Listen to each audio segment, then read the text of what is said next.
Hey, everybody. Can you hear me? Okay.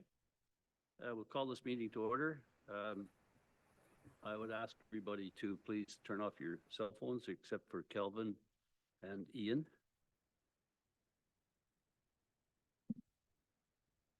Turn up the volume. Can you hear that?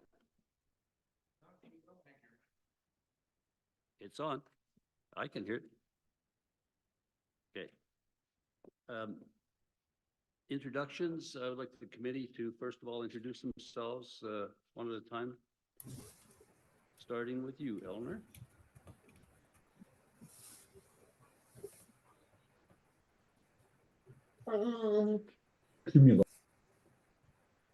Judy Garner. Kelvin Hall. Ian Bowen, and I have to leave at 7 for a meeting at our firehouse. So if you see me get up, it's not because I'm not interested. I got double booked. So I'll be going about 5 to 7. Debbie Rose. Jim Dandry. Eugene Detling. Rick Wilson, Chair. Randy Ludwar online. Kia Adachi online. Marcel Wolstorn online. Okay, good. Kia and Marcel are absent tonight. They'll be online. And Mr. Chair, looks like Randy as well. Okay, Randy as well. Yes. Good. Yeah. Thank you. Okay. Okay. The consultants, please. Mary Hurst, I'm one of the consultants. My name's Alan Nielsen. I'm one of the other consultants. And Mr. Chair, I'll just mention we've got Rick Collins from Urban Yes. Systems in the audience Yep. as well. Good to see you, Rick. And the RDOS staff, please. Christy Melvin, RDOS. Kim Raymer, RDOS. And we just got the province online too. Simon Rasmussen from the province is online with us. Hello, everyone.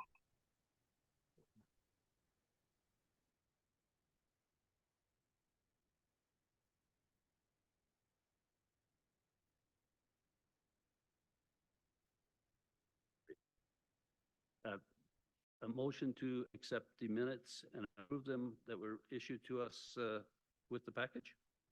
Moved by Eugene, second by Melvin. Any discussion? All those in favor? Carried. Thank you. Okay, I'll turn it over to Alan, please. Thank you, Mr. Chair, and thank you, committee. We have a full agenda package this evening to go through, as you will have noticed from your inbox. Just going to look at the game plan for this evening. We'll start, we've done the introductions, we've done the minutes. We'll start briefly, if we could, with a review of the study purpose and the process. The committee will recall that we do that every meeting just to keep ourselves and any members of the public who are here on the same page, as it were. We will then jump into the service sheets. We've got a total of 6 service sheets to talk about, 5 new ones and 1 repeat one. The big one that we'll talk about is local roads. And our friend and colleague, Rick Collins from Systems, is here to assist with that one. So we'll jump into that one for a bit in a moment. The one that's going to be repeated this evening is on economic development, and the committee will recall that the committee asked us to take that one away last time we presented it and change one of the assumptions that we had made. So we'll bring back that new information today. We'll then talk about the community engagement strategy, a copy of which is in the agenda package. And our other consultant, Natasha Horseman, who's part of our team, she will be joining us online at that point just to give a brief intro to it and answer any questions the committee may have of that. We'll talk a little bit about our project team meetings, which we continue to have every 2 weeks, and just bring the committee up to speed on what's been discussed at those meetings. And we'll finally turn it over to you, Mr. Chair, with respect to the questions from the public, members of the public in attendance. So if I may, we'll just jump right in and talk a little bit about, is that right? Okay. We'll jump in and just remember the study purpose, a little bit of a review here on study purpose. And as the committee knows, the study really sets out to determine what it would mean for Okanagan Falls community to create an Okanagan Falls municipality. And we look at what it would mean with implications of that decision in three parts. Look at what it would mean in terms of the services we receive, the local government services, and who provides those. We look at governance or decision-making and what a decision to incorporate would mean for decision-making. And then we look, of course, at costs and local taxation. What are the financial implications of a decision to incorporate? The committee will recall that this study that we're doing now arose out of a recommendation that was made from the previous study, which was the Services and Boundary Configuration Study. That study did a review of the issues and the interests of the community and looked at a to use for this incorporation study. The boundary, the committee knows, is here on the map and it's in our package. And it was ultimately set by the Ministry of Municipal Affairs, which is the in the province that is responsible for overseeing the study and also responsible for the local government structure in British Columbia. The study really, a big part of the study, I should say, is community engagement. We're going to be moving into that phase, and I'll talk about that in just a moment. We're going to be moving into that phase fairly quickly, but our purpose here is to outline all of the information so that members of the public, so that the voters here in Okanagan Falls within our study area can make an informed decision with respect to incorporation. We have two key components in our study. The one is the technical analysis, which we're in now, we're coming to the end of. And the other then, as I've alluded to already, is community engagement, where we present all of our findings to the community. We engage the community in discussions on those findings and answering questions on those findings. And ultimately, the committee makes a recommendation to the regional district board and ultimately to the province with respect to a referendum. And if the minister chooses to proceed with a referendum, then the community will choose make a choice in that referendum. There we are. There's a bit of a delay between my screen and that screen, but we're all good now. So here is our process going forward. And you'll notice in the yellow there, the fall to the spring, fall 2023 to spring 2024. That's our current phase, and that's the analysis. This is the second last meeting for the analysis. We do have another meeting. This is the last meeting for the service sheet. We've got another meeting coming up to finish off the analysis phase. And at that point, we'll be moving into the community conversations. Early 2025 or late 2024, we're shooting for have a report on.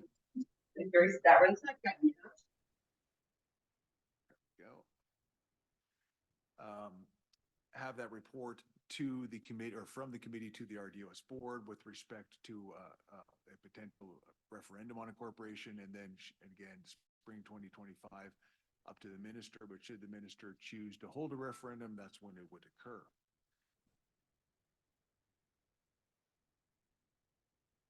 Okay, into our service sheets. We've set these up in a way, as I mentioned, there are 6 service sheets. We've set them up in a way to put local roads first, because the committee will recall from our previous discussions that while a lot of the different service sheets have dealt with services for which the impact is anticipated to be quite minor or negligible, really, if at all. Local roads is a little bit different. Local roads we know is going to have a big impact, and Sherry's going to describe that. We're going to break this presentation up into 3 different parts. The first, Sherry will start by outlining the current situation with respect to local roads. We're then going to pass it over to our colleague, Rick Collins, who's going to present his analysis of the road condition. And then we'll pause at that point, if it's okay with you, Mr. Chair. We thought we'd pause and then invite the committee to ask questions of Rick. And then we'll bring Sherry back to finish off the presentation on the local road service by talking about what incorporation would mean with respect to local roads. So we've designed it to provide, if it's good with the chair and with the committee, a fair bit of time to deal with this service and then less time to deal with the subsequent services, but ample time as well. But we'll leave it in your capable hands, Mr. Chair, to move us along at the pace that you see fit. But perhaps without further ado, I can turn it over to Sherry, who will start us off with the current situation. Thank you. Thanks, Alan. Yeah, so the local road service is, you have the service sheet in front of you. local roads within the Okanagan Falls service area, or not service area, the study area, there's about 34 kilometers of them. So that's just the local roads. That's not including Highway 97. So we exclude that one because there will be no change in the status of that road upon incorporation. It's a provincial highway. It will stay a provincial highway even if the area incorporates. So the local roads are currently maintained and upgraded by the Ministry of Transportation and Infrastructure. They do this through a contract with AIM Roads. It's a 10-year contract, and it's not just for the Okanagan Falls area, it's for a much wider area. These contracts are huge service areas, and from that they get much more economies of scale and benefits on the contract pricing. So they're the owners. MODI is the Ministry of Transportation and Infrastructure, just so we, that's what MODI, that's where I get that acronym from. They are the owners and the ones responsible for overseeing them. They are the decision makers on the service, so they determine what the service levels will be, and those service levels are detailed in the contract that they have with AIM Roads. So it's not up to any of the local areas to advocate for different service levels. They're already laid out and the standards are laid out, and that's what the pricing for the contracts are based upon. The RDOS does have the ability to encourage some of their own objectives or standards. They do this through things like the OCP. So the Area D OCP refers to some aspirations in terms of pedestrian friendly or considerations like traffic calming or those kind of things, but they don't actually have any authority for changing those services levels. Again, they can just advocate through these documents, but it is the ministry that has the deciding role on those service levels. The spending levels, the ministry has provided us with a roundabout estimate of what they're spending in the Okanagan Falls area, but really these numbers are just based on their contract per kilometer rates that they've then applied to the 34 kilometers that are within Okanagan Falls. So we don't really have a sense of if that's the exact number that they're spending. It's just, again, an estimate based on that overall contract amount. So they've estimated that they're spending about $284,000 on the Okanagan Falls service area, and then they've estimated a further $116,000 on capital improvements. So again, that round number of $400,000 is the estimate that they've provided us. Currently, the area is contributing costs towards roads, so the electoral areas don't pay directly for road services, but you do pay a provincial rural tax. And it's generally considered that the majority of that rural tax that goes to the province gets spent on roads. So it's not a direct relationship. It doesn't go straight into Ministry of Transportation's budget, but it generally is considered to be compensating for the cost of roads. So if you consider that the ministry is telling us they spend about $400,000 on Okanagan Falls through the provincial rural tax pays about $350,000 into the provincial rural tax. So conceivably, you're not even paying for the road service that the ministry has indicated that you're getting for that. So that's what you spend right now, and that's what the ministry is saying that they currently spend. The service levels that you're getting, we've referred to the conditions in here, and as Alan mentioned already, that we've had Urban Systems prepare a roads review for us. And the reason why we get this done is that, again, when the ministry is telling us the service level that they've provided, all they're providing us really at this point is an average based on a large contract for a really large area. So we've had an independent study where Urban Systems has gone through, looked at every road length, looked at what the surface conditions of those roads are, provided an assessment of that. And I'm going to get him up here in just 2 minutes to explain how he's come up with it, the methodology, and some of the other cost implications that he's come up with, including both operating and capital expenses.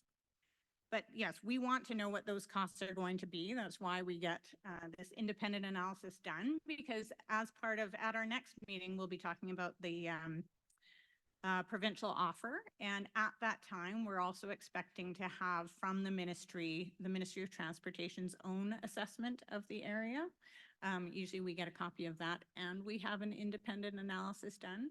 The ministry hasn't done their part of that equation yet, but so we'll get urban systems to talk about theirs, but it's to understand when the municipality takes over the roads, because that is what happens in an incorporation, is that those roads, those local roads, become the responsibility and are owned by the municipality. So they're going to be the ones responsible for the maintenance and the capital expenses. So really it's important for the community to understand what shape are these roads in, what costs are they going to have for operating them, what costs are we going to have for improving them in the future. So that's why we hired Rick. I'm going to turn it over to him and then we can ask any questions that you have from the roads review.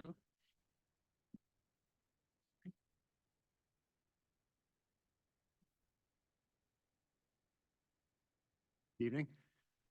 So I know you guys have a very long agenda and a lot to cover. So I will be brief, but note I will be here for questions afterwards, and I'll be here for the duration of the evening. So I could talk for hours about roads and road conditions and all that kind of stuff. Like some people like talking about Star Wars, I like talking about roads. So feel free to come find me afterwards as well. So let's just talk about what this work involved. So first of all, we looked at the condition of the existing roads. Sherry already outlined which ones we reviewed, which ones we didn't. We also didn't review private roads. So, the trailer parks, stuff like that, because those are owned by that strata, those strata. So those would remain as those ownership by those individuals. We looked at what it would cost to, what it would take to keep the roads to the existing standard. And this is a really important thing to be really clear with folks, because I've been through communities that have incorporated or done boundary expansions before, and there's, well, we want sidewalks, well, we want street lights, well, we want these sort of things. And those are all, reasonable amenities to wish for and want and to fund, but that's not what's existing today. So it's the condition of the roads as they are today, and to kind of keep them at a reasonable level. So no new sidewalks, no new stuff, just regular roads. And then we also looked at approximate cost of what it would take to keep them functioning at that level for a long while. Perpetuity, some people might say, but a good long while. And of course, the annual maintenance, there's things like snow plowing and pothole filling, sealing cracks, and all those sort of things that are important for a municipality to consider when they're going to have roads within their ownership. What we didn't do was a geotechnical assessment. So I drove every road multiple times, very slowly. So I apologize if anyone was behind me while I was driving. I was driving like 20 kilometers per hour, taking notes, and had someone with me, and I was taking a video. So to just remind myself, we looked at the visual assessment. You can pick up a lot from the surface actually, but we didn't do that extra work to say what's below, how deep is the gravel, how strong is that. So it's a pretty good guess, it's pretty good indication, but there is that, of course, you could be more thorough. It costs a lot more money, a lot more time, that sort of stuff, to look at the geotech side. We also noted that, and I mentioned in the report, there's some potentially some areas where people might want to increase the drainage in the community. Maybe there's some areas where there's some ponding water. And so it wasn't specifically, I did talk about it, I did mention it, but we didn't put a cost to that, because kind of where some of the areas are, it's not just a simple fix. Maybe there's some rock pits, maybe there's some pipes to the lake, and then maybe there's some issues with that as well. So but that's just to make people aware that that's also there. And of course, there's the bridges too. I'm not a bridge engineer. I looked at the bridges and didn't notice anything startling. They aren't falling down or washing away, but it didn't include the cost for that. And then, of course, other supporting items like the public works yard, or the CAO's time assigned that could be assigned for roads, or the engineering time for planning some of these things is not really included. This is more the take care of the roads as a capital and maintaining the roads in perpetuity. Next slide, please.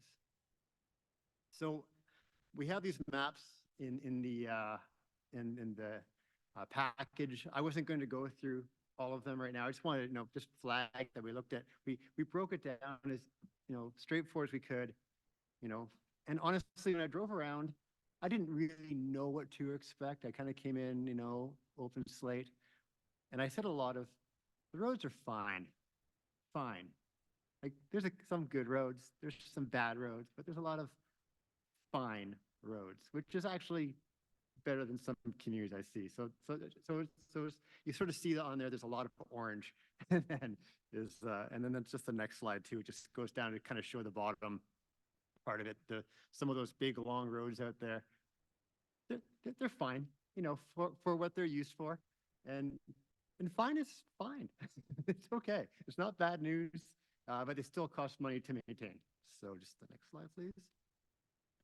So sure, I mentioned almost 34 kilometers, and you can see in the fair, or I like to call them fine category, is almost 80%. So there's some that are poor. In fact, as I drove in today, there's a little less that's poor, and a little more that's good, because Cedar was paved. I was super happy to see that, because that was one of the roads that I was like, ooh, this part's bad and that part's bad. So great to see. But a lot of it's in okay condition, but the key is conditions will change. Again, highways and MOTIs, will invest in the roads if the community incorporates before handover, and as well, if things aren't, if things are left to their own devices, they will degrade. It's no different than the roof on your house, that your shingles have a lifespan, and if you don't take care of them, the roof, the plywood, and everything is going to have trouble underneath. The same thing is with roads, which is why I mentioned in the report the importance of crack sealing, which is basically equivalent of patching your roof. If you have a few shingles come up, you don't leave it over the winter. Even if you know you're going to fix your roof next summer, you get out there with a bit of to fix it. I know, because I've done that before, and I left them for too long. So just to show that if you keep things up at a reasonable condition, they don't kind of fall off too quickly. So that's the plan of every municipality. That's the hope. Of course, there's funding limitations and stuff like that, but things will change if issues aren't addressed. And then now I have a slide with a lot of numbers coming up. There we go. So some of these were ones that Sherry already mentioned, but just sort of a comparison. So MOTI gave, approximate numbers of what they're talking about. The first one there for capital investment. So this is paving. This isn't fixing potholes or crack sealing. This is in the big machine crumbs, and they close the road down and they do a bunch of work. So the highway said, no, historically that they've done around 100, almost 120 a year, 120,000 a year. What I looked at was this is just for comparison. If you took half the roads that were rated as poor, it would be about $2.4 million to kind of bring them up to that good level. And the reason I said 50%, because some roads will be cheaper, and there's some ways that you can reduce costs by doing hot in place recycling and those sort of things. And some roads have a knack of looking bad, and then 10 years they look the exact same way. You know what I mean? Like they just hold their ground. So a lot of those roads I'll actually recommend, if they're holding their ground, just let them continue. They're already at that poor level. You're not going to save them and make them beautiful. So you just kind of let them hold their ground. So that's why it's usually a little bit too expensive or aggressive, I'd say all the roads that are poor, you should fix in the first 5 years, because that's not what's going to normally happen, and that's not normally what's needed. So just a rule of thumb, it's kind of like that. And then I also looked at the cost of mill and overlay, all the roads for next 20 years. Basically every road that's rated as fares should have a mill and overlay, which is basically, just not really, really expensive to repair, but imagine peeling off the asphalt, putting new asphalt down, spot repairs. The same as putting new shingles on your house. Kind of the same thing if you're a homeowner. And so that's about $700,000 per year. And then, of course, if there's bridges or drainage, we said that's not included. So just interesting to look at the numbers of, what might be invested, or could be 116,000 to, you're looking at over $1 million, as a back, and it's sort of an indication of what you might want to look for from the province or future funding expectations as a community, whatever isn't done. Then, of course, there's the operations and maintenance, the snow plowing, those sort of things. Right now, the MOTI contract is 284,000. And this is even talk with MOTI, they'll say the same thing, is that when you have a small community, there's not the economy of scale. The current contract is for, kilometers and kilometers of roads and lots of equipment. When you're into a smaller community, things do just tend to cost more. Of course, there's also the getting up and running costs too, just the buying equipment and costs for, getting graders, if you're going to go to contract for additional work, or it just has an additional cost at the beginning. And this isn't scientific. This is just a kind of a reasonable estimate of saying it'd be about 50% more than what they're seeing right now. And I talked to MOTI about that. They're like, it's not a bad number. And then what I also noted at the bottom was, again, I mentioned the crack sealing of the roads. If it was done, I said about 410,000, just roughly. Of course, you break that down over 5 years, 82,000 a year. And this is kind of what I've said is kind of that high priority patching your roof kind of stuff. There's some places that if you do that crack sealing, it will actually protect the gravel underneath from building to potholes and stuff like that. So those are costs, but that's kind of hard to relate. So the next slide there is,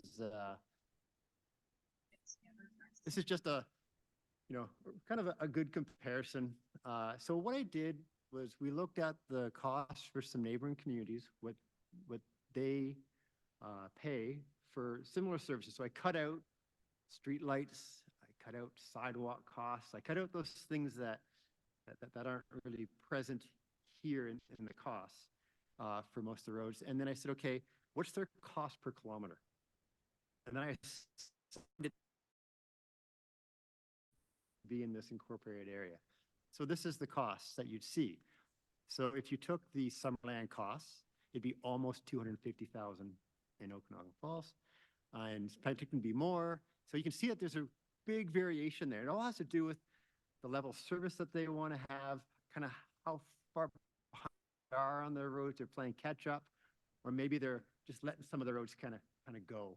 So it really is important. It's just really helpful here to show that it can vary quite a bit depending on the priorities of the elected officials, the requests from the public as to what they would like to have invested. And then, of course, we show on the most right-hand one, it's the one that MOTI is noted that would be reasonable using their cost per kilometer into this area. So those are my slides. And any questions? And of course, Sherry's here about Incorporation too. Mr. Chair, we thought we'd pause here at your discretion and just allow the committee to ask questions of Rick, and then before we move on.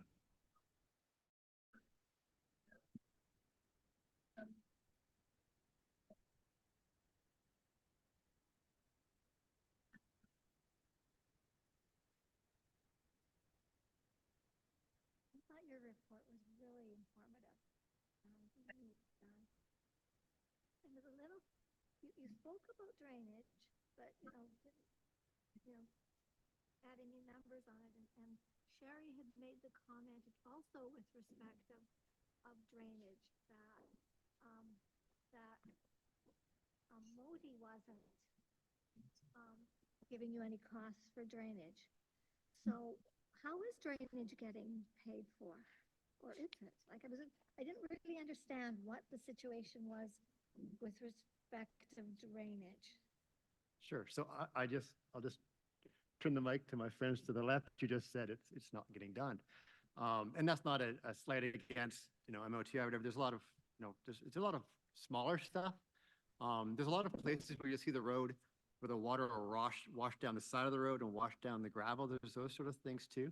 But there's also, just in this neighborhood here, just between here and the lake, you'll see, if it rains harder while we're in here, you'll see standing water, right? And I'm talking to a resident of the area actually and asking his opinion of how it is. And it's like, well, it's okay.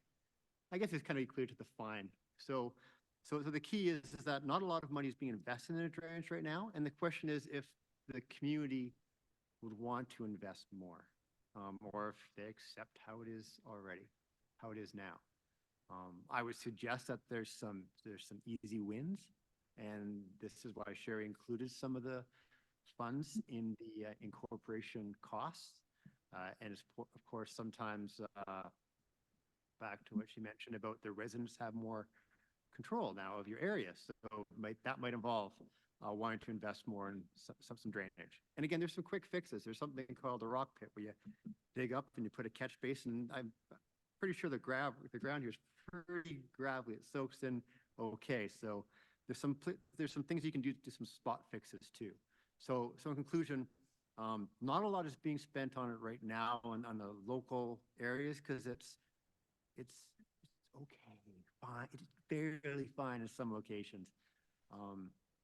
But I would just from my history that, you know, residents will usually want to have more than just fine when they have, you know, puddles the size of this table at intersections and stuff like that. So the question that I have is, what are the risks associated with okay? So it may be that there aren't any risks of anything catastrophic happening that's going to cost this potential new municipality a lot of money. Or there might be some big risks that are underlying this lack of attention to drainage. And I don't know if you can give us any guidance or thoughts on that or not. Sure. I'll put in a couple types of things. How about that as an example? So there's some places where there's limited roadside ditching in some of the more rural areas. And you can see the gravel kind of being washing away or the water running right along the roadside because there's a buildup of gravel. So there's some quick fixes there. Like I would call that maintenance, honestly. You're not building anything. You're just taking care of what you have. In kind of this neighborhood here, there's a lack of drainage system. So if you start looking at wanting to put pipes in or catch basins or curb and gutter is a big one. People want sidewalk and curb and gutter. Then there's nowhere for the water to run off the road. That's where you'll probably start seeing some problems. And then the last takeaway I'd have, there is some places where if you let water sit in and around the road and on the road, it'll seep in and it'll get to that gravel structure underneath the asphalt. And that'll weaken the asphalt. It'll weaken the road structure. So that means the roads won't last as long. So there's some things that will help to be preventative maintenance too. So there's some things that are like, again, I'd call them maintenance, almost, you know, rural area ditching, kind of, which are easy wins. The main part of town here, there's some, you know, decisions to be made as to what levels are required. And then there's some areas where you'd want to probably get the water off the roads a bit quicker, just to keep the roads in better condition regardless. I don't hear any huge problems. I don't hear you saying there's any huge problems, huge risks, things that could be better, yes. Things that could be better, yes. Not huge risks. And I'm no expert on the drainage and, you know, there's the creek running through town and all those sort of bigger issues that might come up. I can't speak to those because I just don't have the history of, you know, there's probably some people in this room who can talk about when there's a rainstorm that happens 1 every 5 years, that this hillside gets a big, you know, storm water runoff comes and damages someone's fence, or I don't have that context, but that could still be there too. Thank you. Calvin? Just looking at the report, again, you know, excellent report. One of the things I was looking at is commercial vehicles versus residential and the impact. I'm up on McLean Creek, just off of Allendale. McLean Creek, from both the west end and the south end, fairly heavy commercial vehicle use. We're getting the landfill, so you're getting easy bins, you're getting, you know, large commercial vehicles. On the top of Allendale, they're still doing some logging. So you're getting, again, log trucks coming down Allendale. making a left onto McLean, going down 10th Avenue. So there's heavier than what I would say normal residential use of the roads. So life expectancy for a commercial use of road versus residential use of road, is it life expectancy half, a quarter? Sure. I can speak to that. And again, it all depends on how well it was built to begin with. If it's super strong, well-built road, it'll last longer. It'll be able to handle those heavier loads better. But I would say a road that is built to, let's say, a commercial vehicle standard, every 25 years, you should expect to do a reasonable amount of reinvestment in it versus a local road, I'd say every 40 years, just overall. But again, there's exceptions to those. For example, there's some roads around here that, you know, get very little traffic. It really is about, you're right, it's very much about the weight of the vehicles. Having a lot of passenger vehicles on a road doesn't have nearly the impact as the heavy vehicles. In fact, a lot of those local roads, I'll call them, the biggest impact they see is the weekly garbage truck when you do curbside garbage. So you're right. So the key is for those roads that you do classify as a major road, and you would want to make sure they're built stronger so they last longer. My concern is incorporation taking place, and now Okanagan Falls taxpayer is responsible for maintaining roads that are used by by the RDOS for the landfill, by logging companies. So we are basically supplementing somebody else's use at our taxpayer cost. So it's and as an aside, I know that Highway 97 being a main thoroughfare, major accident takes place on 97, say over Kaleden area, shuts it down. East Side Road coming through, through town, as well as McLean Creek Road. We wind up being secondary roads with significant amount of traffic.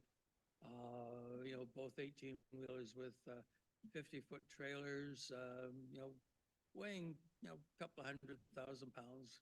So it's again, it becomes a burden on local taxpayer if the province is not willing to, look at those as a secondary, in case of shutdown. So. And if I could just briefly comment on that, that conversation happens a lot around a lot of municipalities. So you're not alone in that wondering and how you can make use of senior government grants that are provided to the community, or how you tax accordingly. It's an age-old question. We're not going to answer it tonight, because if we could, we'd all be rich and famous by now. But yeah, for sure. Any other questions of Rick? Seeing none, thank you very much, Rick. That report was very informative, actually. It spelt a lot out to me. I pay attention to roads as well. So you're welcome to stay where you are if you wish. Yeah.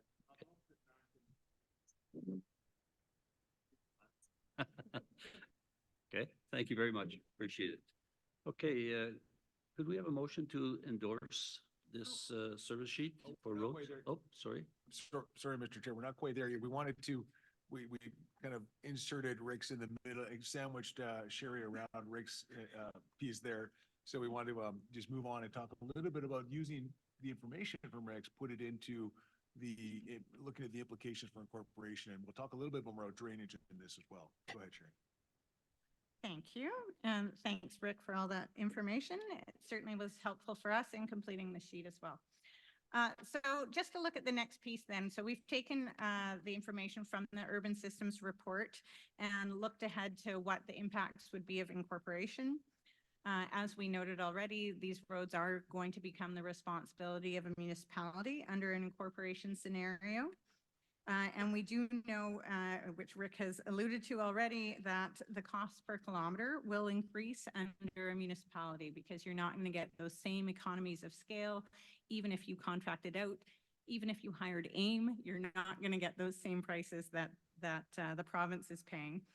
And there are the elements that Rick also highlighted, that drainage isn't included in the numbers that he's provided as well. There's capital requirements, but there's not the extra engineering services or the long-term planning. Those elements weren't included in the operations and maintenance costs that he's provided.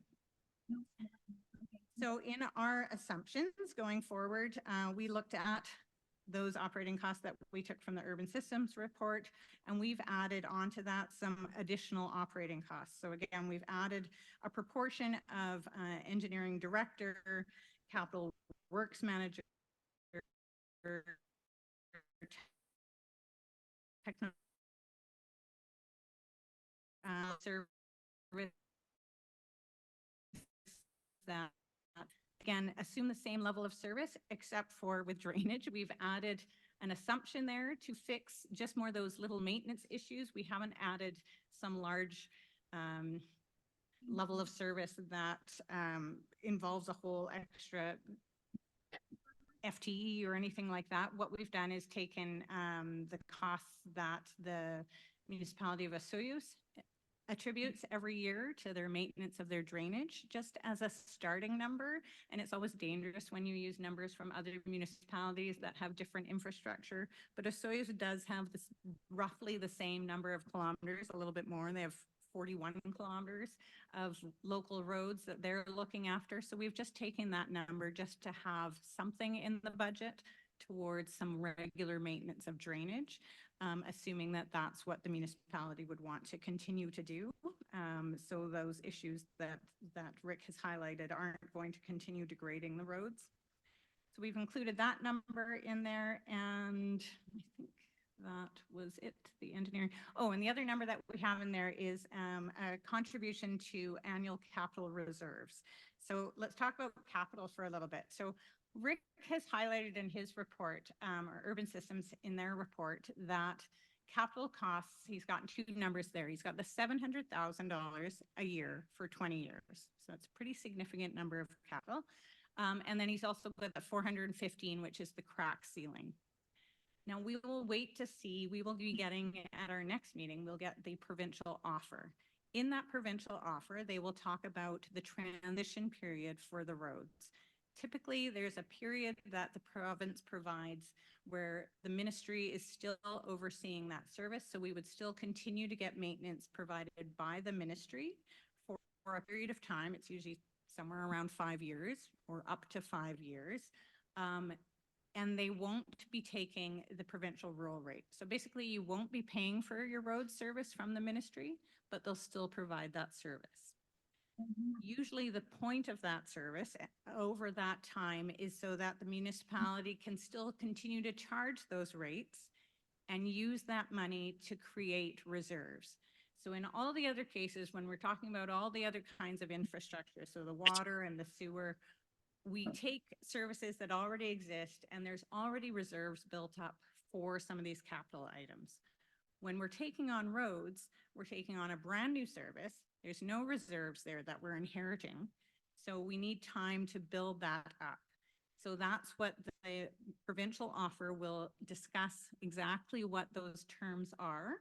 So at this point, we can make some assumptions, but this is something that we might want to revisit at the next meeting when we have a little bit more information about what that provincial offer includes.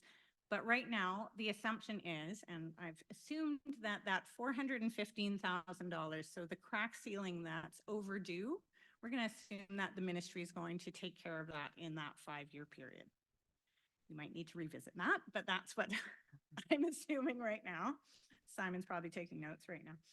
But you're still going to have that $700,000 every year, that, was identified in that report. Our service sheet refers to so there's different ways we can fund capital.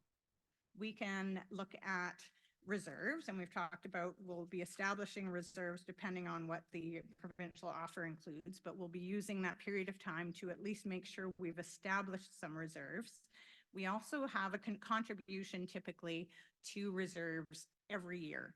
But if I take the 75,000 that we've assumed in here, and you know that we're going to be spending 700,000 every year, we're going to be drawing upon those reserves pretty quickly. So we can make a different assumption about that, but we have other ways of funding capital as well. One of them is grants. I've referred to a grant in here that we know that we're going to get every year. So it's almost like it's not a grant. It's an annual thing that we can count on. There are other types of grants that you have to apply for every year. You might get them, you might not. So they're hard to count on. That's one source of funding. Borrowing is another way that we normally pay for capital, but usually we use borrowing when we have a big ticket item that's $2 million or $4 million. Maybe it's a bridge has been washed out, those kind of things. But $700,000 every year, that's almost like an operational expense. That's just, it's going to happen, and we know it's going to happen every year. So that's not normally a borrowing option. We will also be able to have DCCs. Those are funds that we set up that every time there's new growth, new houses built, new commercial buildings, any new growth, they pay a charge that goes towards your roads, and you can use it for growth-related costs of that infrastructure. So we can set up all these things, and so we don't normally in our operational budget have to address all of the capital costs that you can imagine. But the fact that we have this $700,000 number that happens every year is a bit unusual. And so we do need to give a little bit of thought in our operational budget as to what we want to be setting aside towards that. I've included we've included $75,000 in the operational budget right now. But as I said, it's a bit of a drop in the bucket. And we've also assumed that the Community Works Fund, which again is the gas tax grant, would also, because it's eligible to be used on roads, would also go towards that number. So you still have about $455,000 a year that you need to think about. And so we've made some assumptions in here. We can change those assumptions. We can be more aggressive and say, hey, we want to fund that whole extra missing amount every year through taxes. So that's the last number that I haven't mentioned, is that's the other way to fund your capital, is through taxes. If I was to add that extra amount on here in this sheet right now, it would add an extra $200 to this average payment. So it's just a number to keep in mind. Again, we might want to revisit this when we get the provincial offer and look back and go, okay, now we know what they're covering, now that we know still what's outstanding, and how do we want to think about that number. But I just wanted to highlight that that's the assumption we've included, that we're funding these roads and the capital needs that are an annual capital need, partly through capital reserve contributions. We're assuming that we're going to use that 5-year period or 4-year period, whatever it is that the ministry comes up with, to save a bunch of money that we can then spend on roads. But $700,000 is a big number.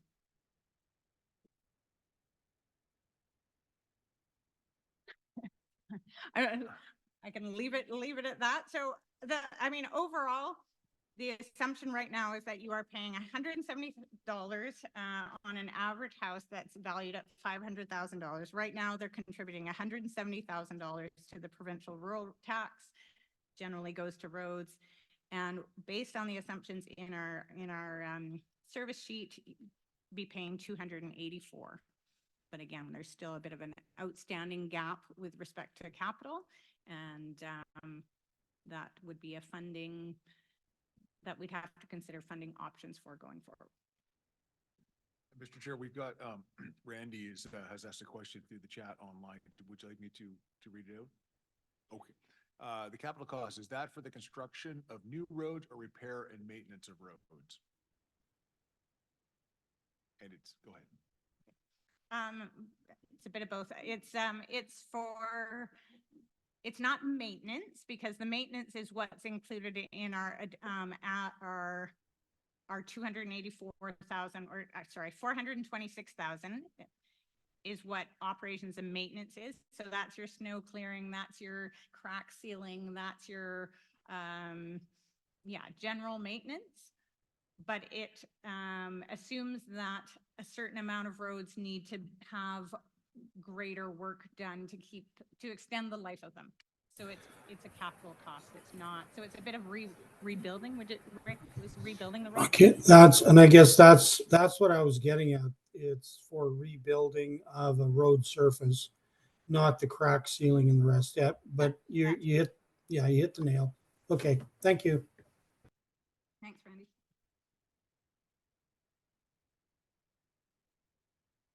Question? Judy?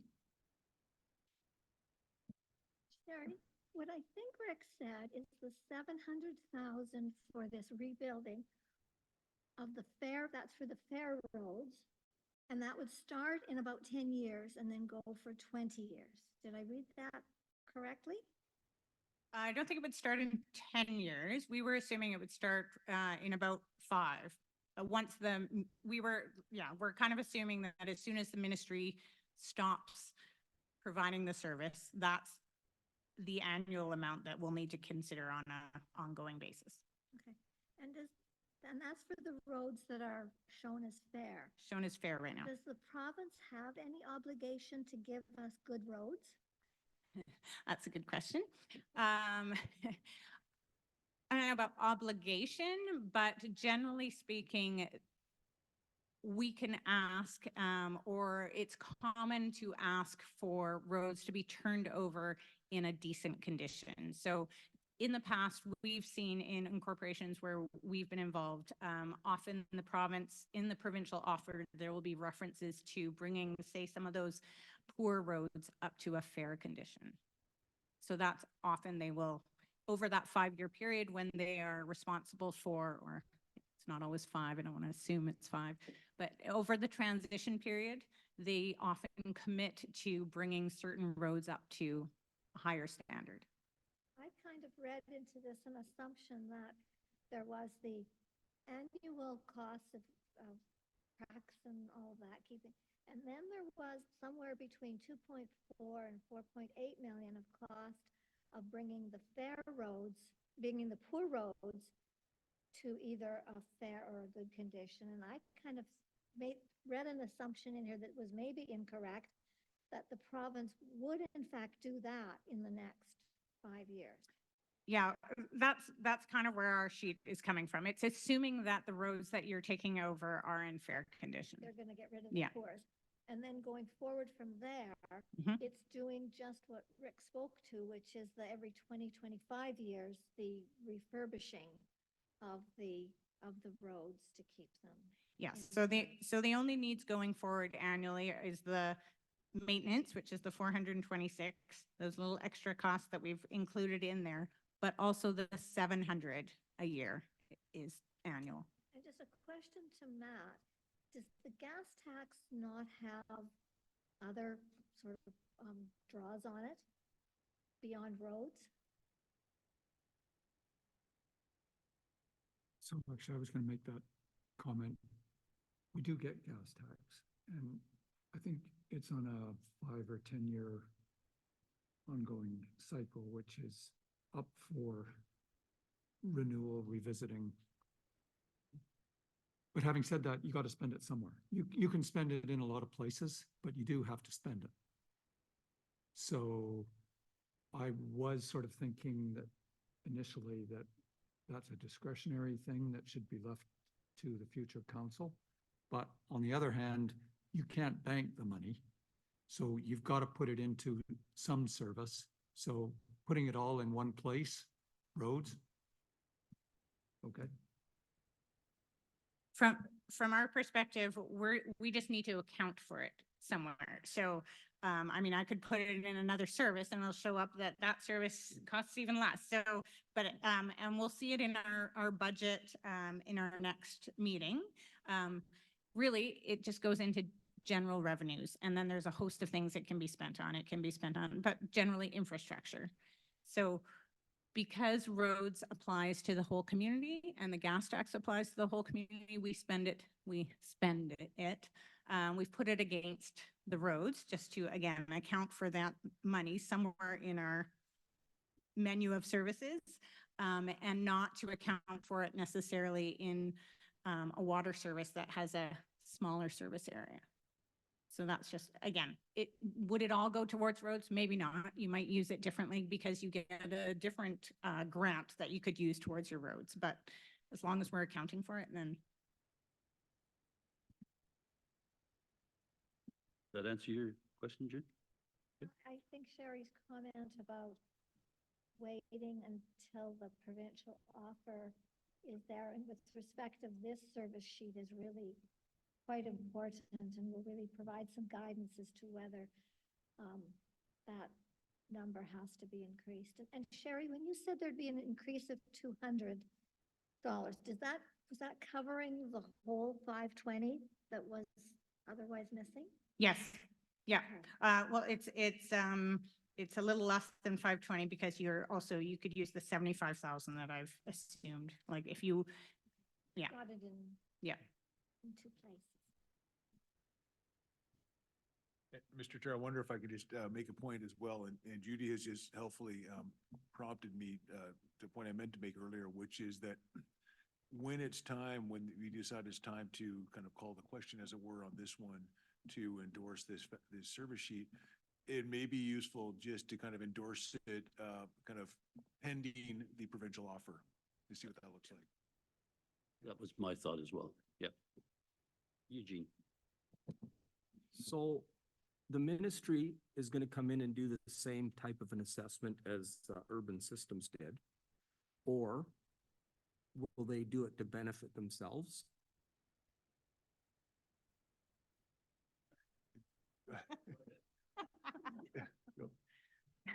They'll do the same type of analysis. And they were just waiting until they usually, Rick, we let him know quite early. So he got there before there were any frost issues and he did his earlier and they hadn't started at that point. So they like to wait to make sure that there's no frost in the ground or anything. So they generally wait till May, I think is when it was falling in their work plan. Yeah, I don't see them, I mean, in the past, we've had their report first and then an independent analysis done. I don't think that they're trying to do themselves any favors, to be honest. Well said. Okay, so are we finished? Is there any more questions?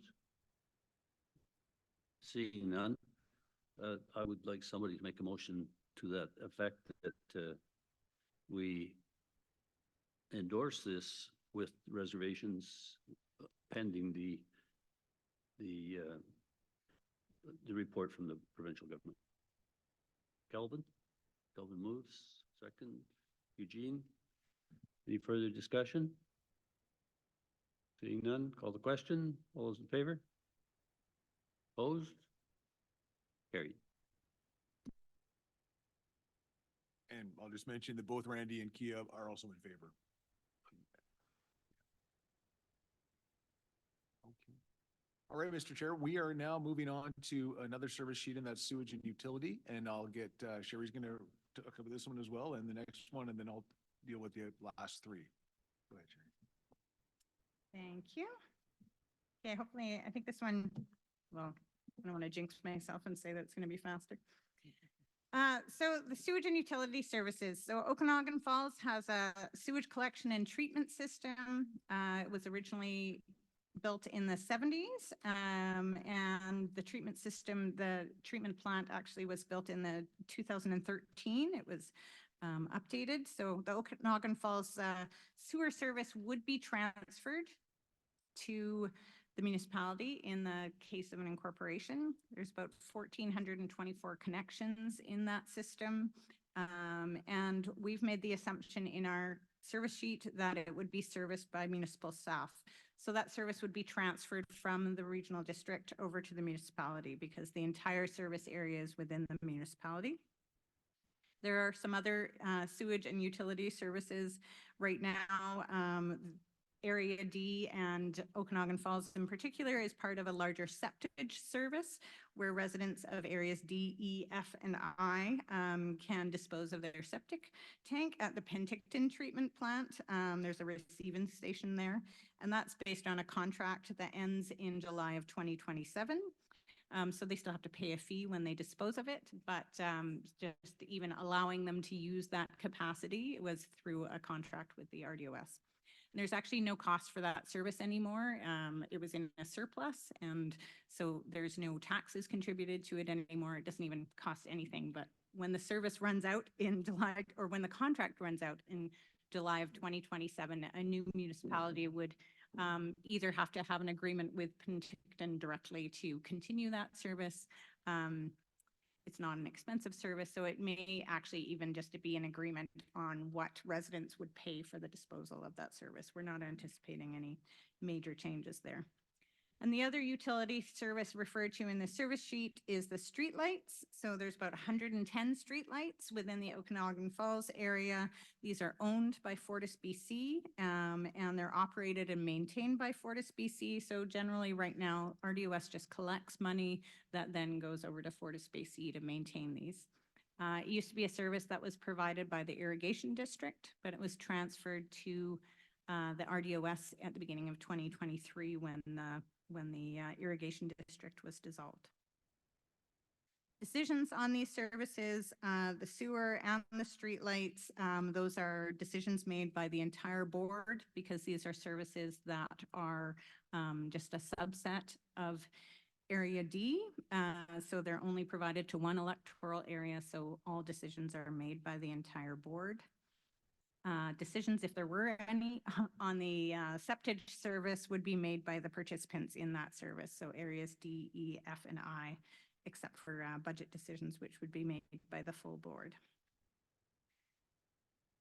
What are we spending on these services right now? The sewer service is about $1.2, $1.3 million annually. Street lighting is about $30,000. It's not a significant amount. The sewer service, that just like we just talked about roads, there's that operating cost, and then there's capital costs of that service. So there was just a $2 million project that was just completed in 2023 on the sewer service. There was a smaller amount, 120,000, that was planned for 2023, later in 2023. And then 2024, we can see that there's upgrades planned that are in excess of $1 million. So again, this is an example of a service that already had some, well, it had, had being the operative word, had some reserves that were set aside for upgrades to the sewer service, but those have generally been spent because of these large capital improvements that have been done over the last couple of years, and have been using grant funds to upgrade the rest of them. So incorporation, again, the sewer service would become a municipal asset. All the equipment associated with the service, any reserves, although, like I said, there's not much of those left, would transfer to the municipality. And because the way that the regional district budgets for the service, it already attributes all the costs of that service to that service. So we're assuming it would take a very similar cost at the municipality. So generally you'd take all those same people that are working on the service right now, they would essentially assume that they all just move over and become municipal employees. They may not all want to, so you might not get the exact same employees, but the cost of operating the service should be quite similar over at the municipality, with the exception of, as you can appreciate, even though that's the only sewer service, they do have a collection service in Gallagher Lake, I think, but it's the main sewage service that the RDOS provides. But the RDOS also has 10 water services, and often your operators are sewer water operators. So you can often use, depending on what their training is, they can often cover for each other because they operate 10 water systems and 2 sewage utilities. They have capital works manager, and they have over managers of engineering, and they have utility clerks. And so there's a larger complement there that they draw from that they don't necessarily account for in that FTE when they're looking at each individual service. So when I talked to the engineer at RDOS, she would say that maybe not all to have the exact same service level when we're in the municipality, you may not be able to take exactly their spreadsheet of those costs and plunk it in your municipality. You wouldn't get quite the same level of service, and you might need, say, when you have capital projects, you don't have that person that could maybe oversee that project, and you might need to pay a little more consulting fees, some of those kind of costs. So we have allowed for portions of manager of engineering, a manager of capital works, technologist, and a utilities clerk, and we've spread those out over our water, our sewer, and our road services in our assumptions to try and cover that same level of service.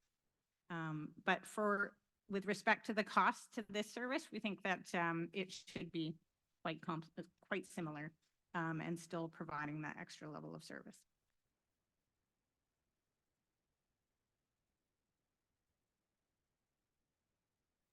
Going back about 2 years ago, there was a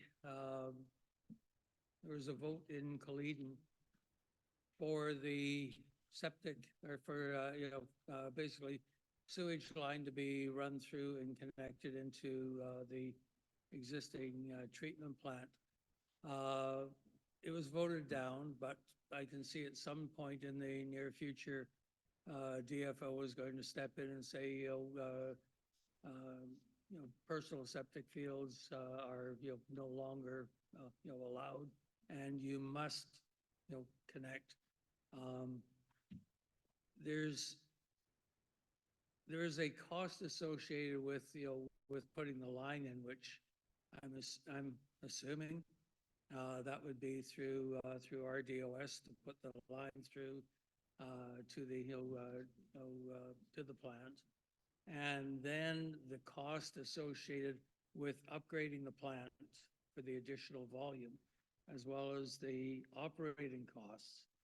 That would be then borne by RDOS, by Coleden taxpayers, by, I'm just looking at saying that, again, we have the asset here. Yeah. And, if you have to double the size of the asset, double the, the operating expenses, both fixed and variable, that should not be a burden that Okanagan Falls pays. Right. Yep, and I think those are reasonable expectations. So generally speaking, and yes, they did investigate and they did turn down, and that's no longer sort of on the table. It's not like we'll revisit this necessarily in a year or anything. Generally speaking, if you've incorporated and an area outside your boundaries wants to hook into your sewer system, there's 2 options. One, they become part of your boundary, and a lot of municipalities won't service beyond their boundaries. If you want to be, I want to, because if I'm allowing you to have sewer, I want to have a say over your land use, is generally the trade-off, right? Like, I don't want you building whatever you want and hooking into my sewer. I want to be able to, so often that will be the trade-off. If you want to have sewer, then you're now part of our municipality, and so you do a boundary extension. So that's one option. There are places that have had agreements with through the regional district for an area that's outside their boundaries. So that is an option. And then yes, you would have service agreements for how they would pay for that, how they would calculate the flows, and the regional district, they would pay for their line, that any upgrades that are associated with that. So those would all be negotiated arrangements. at that point. And then looking at housing developments in, in the falls, Matt, correct me if I'm wrong, but the new complex behind the seniors was 56 units that is going to be developed? That was The the new one that was announcement. just funded, That was the announcement the minister made a couple of weeks ago. 36 units. Or, sorry, 36, not 56. So you're having to, look at the DCCs for upgrading the lines for upgrading. So again, that would be something that the developer and the new, basically homeowner would then be looking at rather than, and again, use of the plant would be for those that are connected to it versus individuals like myself where we're rural, we have no access to, to water. We have our own water, we have our own septic. So, Right. Yeah. Yes. And sorry, that reminds me, I didn't touch on, so the way these services are paid for right now, so the sewage service, they are paid for through user fees. So those who are connected to the system are the ones that are contributing to it. And that would stay the same in a municipality.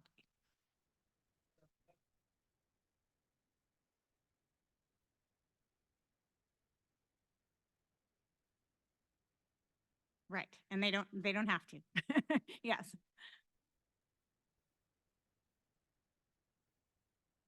Add on, I've heard DCCs and CECs mentioned a couple of times. And we do have DCCs or CECs on a number of services, but not on all of them. And the RDOS is doing a review to see where you would normally expect to see this, but we don't have it, so we're putting them in. Is there any further questions? Seeing none, could we have a motion to endorse the sewage and utility services service sheet? Moved by Eleanor, seconded by Judy. Any further discussion? All those in favor? Carried. Thanks, Sherry. Alan, I guess it's. We are moving on to water services. I'm just checking the chat here. There's a few here. Just our committee members online all voting in favor, so we're good there. With respect to water services, we're moving on to water services. We've got three different utilities to think about here, and one. Where are we there? And also a different service that Sherry will talk about. Thank you. Okay, this will be my last one, and then you can listen to Alan instead. So the water services, yes, there's 2 water services right now that the RDOS provides that would be transferred to the municipality, that we're assuming would be transferred to the municipality in an incorporation scenario. So that's the Okanagan Falls water system, as well as the Sun Valley water system. The Okanagan Falls water system was recently transferred from the irrigation district to the RDOS at the beginning of 2023. When the irrigation district was dissolved. It has about 18 kilometers of water mains, 5 wells, and 2 reservoirs. Serves about 2,200 people. So it's quite a large system, and the Sun Valley system is quite a small system. It serves 28 properties. They're both shown on that map there. The green area is the Okanagan Falls system, and the blue area is the Sun Valley system. And then the system in the light blue there isn't a regional district system right now. That's the Rolling Hills Waterworks, which is an improvement district. An improvement district is considered a local government under the Local Government Act. This one serves 10 properties. It was established in 1972, the system was, and then became an irrigation or a improvement district in 1980. So the Local Government Act actually stipulates that if the area incorporates, that the irrigation district would be dissolved and that it has to become a municipal system. So that has to happen within 4 years. So there is a transition period, but we've assumed all the costs in this service sheet have assumed that it becomes part of the municipality and becomes another system of the municipality. The other service we talk about in here is the Okanagan Basin Water Board. So that's not infrastructure, so it sort of seems lost in this particular sheet, but we need to reference it somewhere. But the Okanagan Basin Water Board is a collaboration between 3 regional districts, the RDNO, so Northern Okanagan, Central Okanagan, and the Okanagan-Similkameen.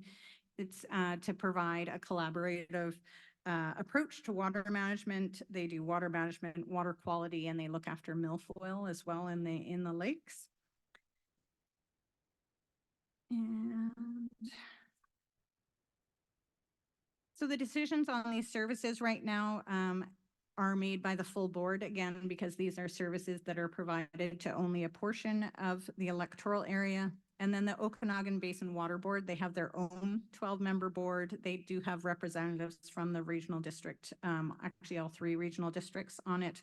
And when financial matters come up, it's only the regional district representatives that vote on that. And the Rolling Hills Improvement District has a board of trustees.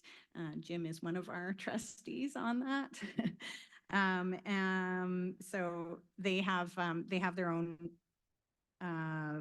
requirements that they have to meet, and so they have a board of trustees to make those decisions.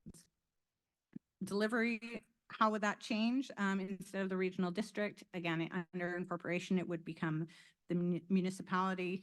The Okanagan Basin Water Board, you would still be a part of that, and you would still contribute through the RDOS to that system, even as part of the municipality. And Rolling Hills, as we've mentioned, right now it's delivered by the Improvement District. They have no staff. They do their water testing, and their services are on a volunteer basis. So that would change that aspect of that service as a municipal water system. The service would be provided by the municipality and municipal staff instead. So that would be a bit of a change. Although there's not a ton of requirements on the testing or time consuming because it is such a small system.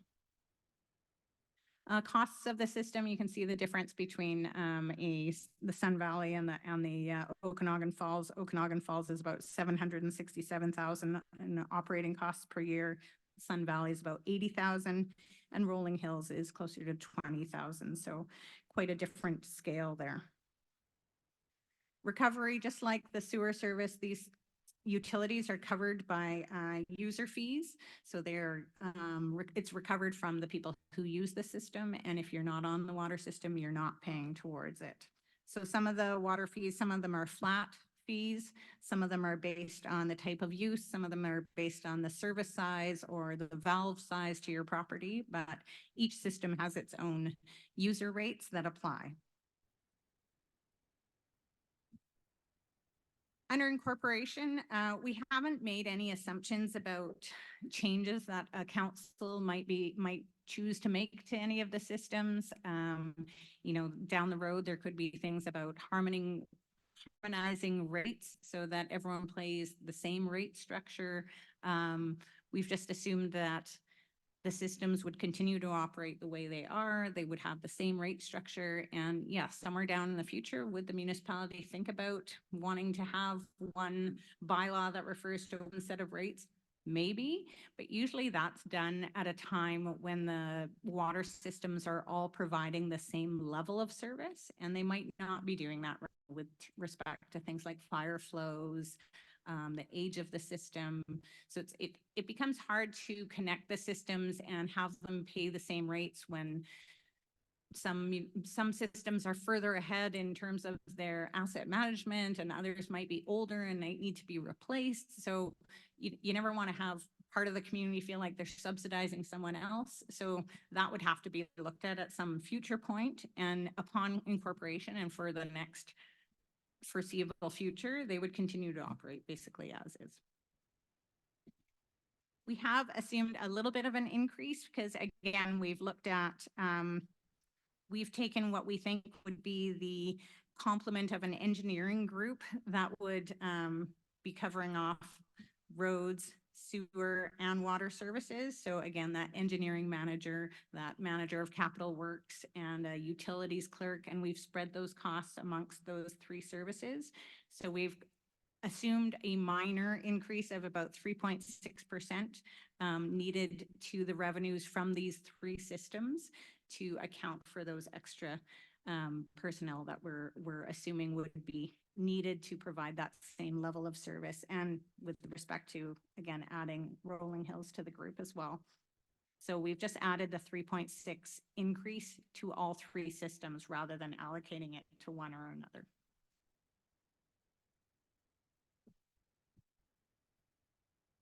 Any questions on water? Do you have any questions? No, pretty straightforward. Okay, then we would entertain a motion to endorse the water services service sheet. Moved by Debbie, second by Eugene. I'll second it, Rick. Oh, okay. That was Randy. Okay. Very good. Any further discussion? All those in favor? Carried.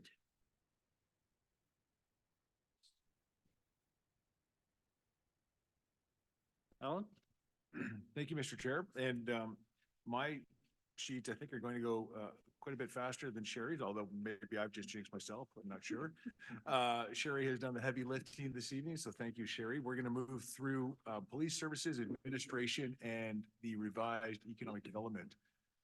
With respect to police services, I'll start there if I may.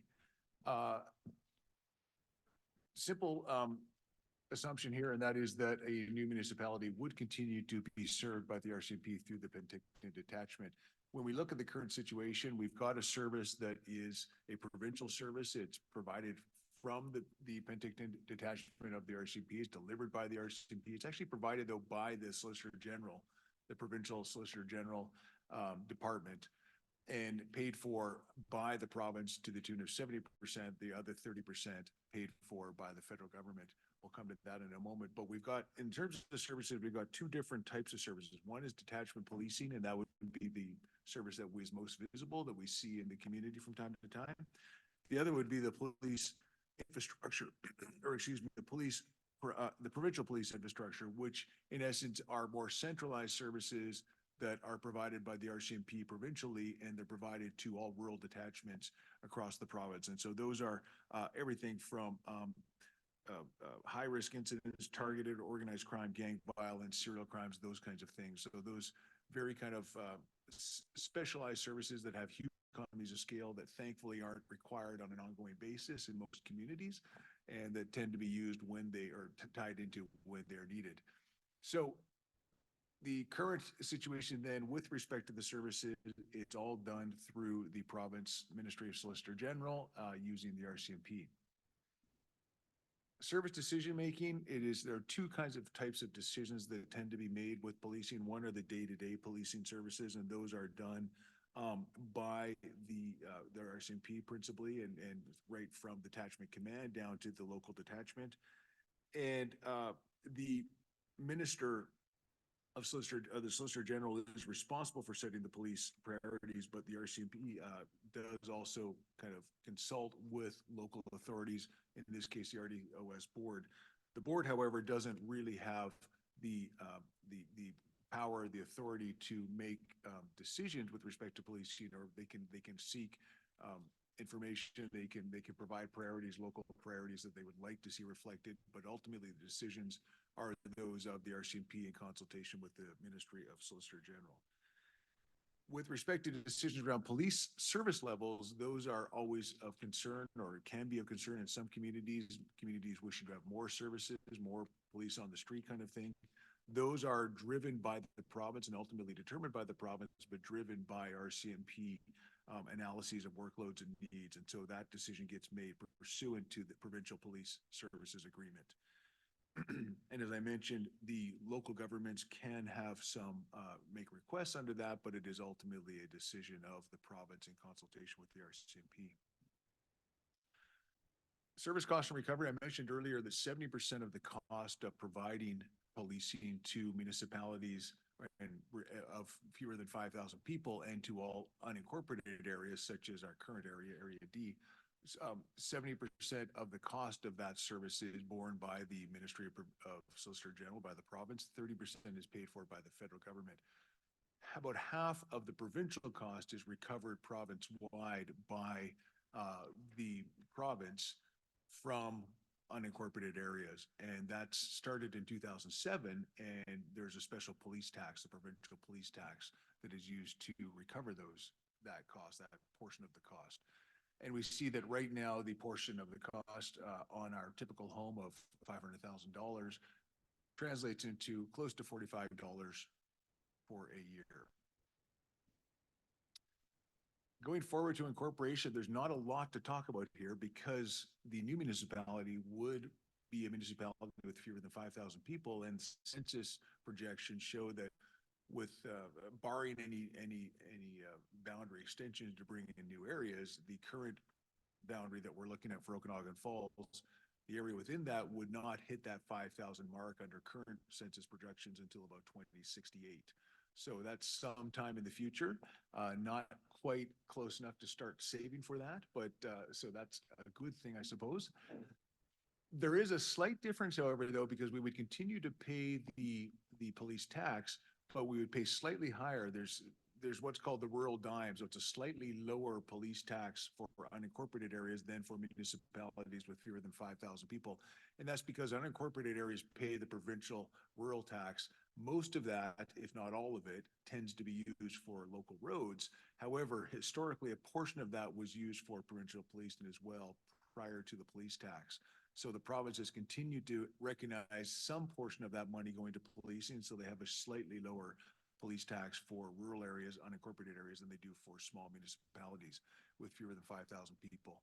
So you can see we have an increase of about $4, a little over $4 moving into an incorporated status. That kind of captures the local policing, Mr. Chair. I don't know if there are any questions on that. Any questions? Judy?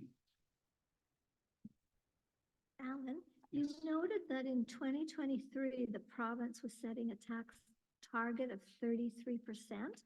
So are we covering that with what we're paying, our 92,000? So are we currently meeting the province's target collection percentage?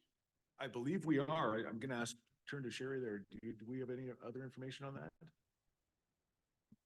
Yeah, I don't think that there's, they look at it on that fine of a grain, like whether your community is paying the appropriate amount, but they're always hoping to recover a certain amount and pay for it from using the tax. But, every year it seems to vary. Yeah. No, there's no plans, to change it.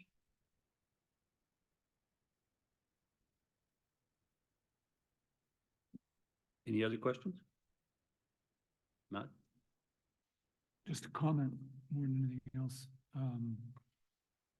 At the RDOS board, I think we're well serviced by the RCMP, and they really bend over backwards to work with the areas. But the reality is, you know,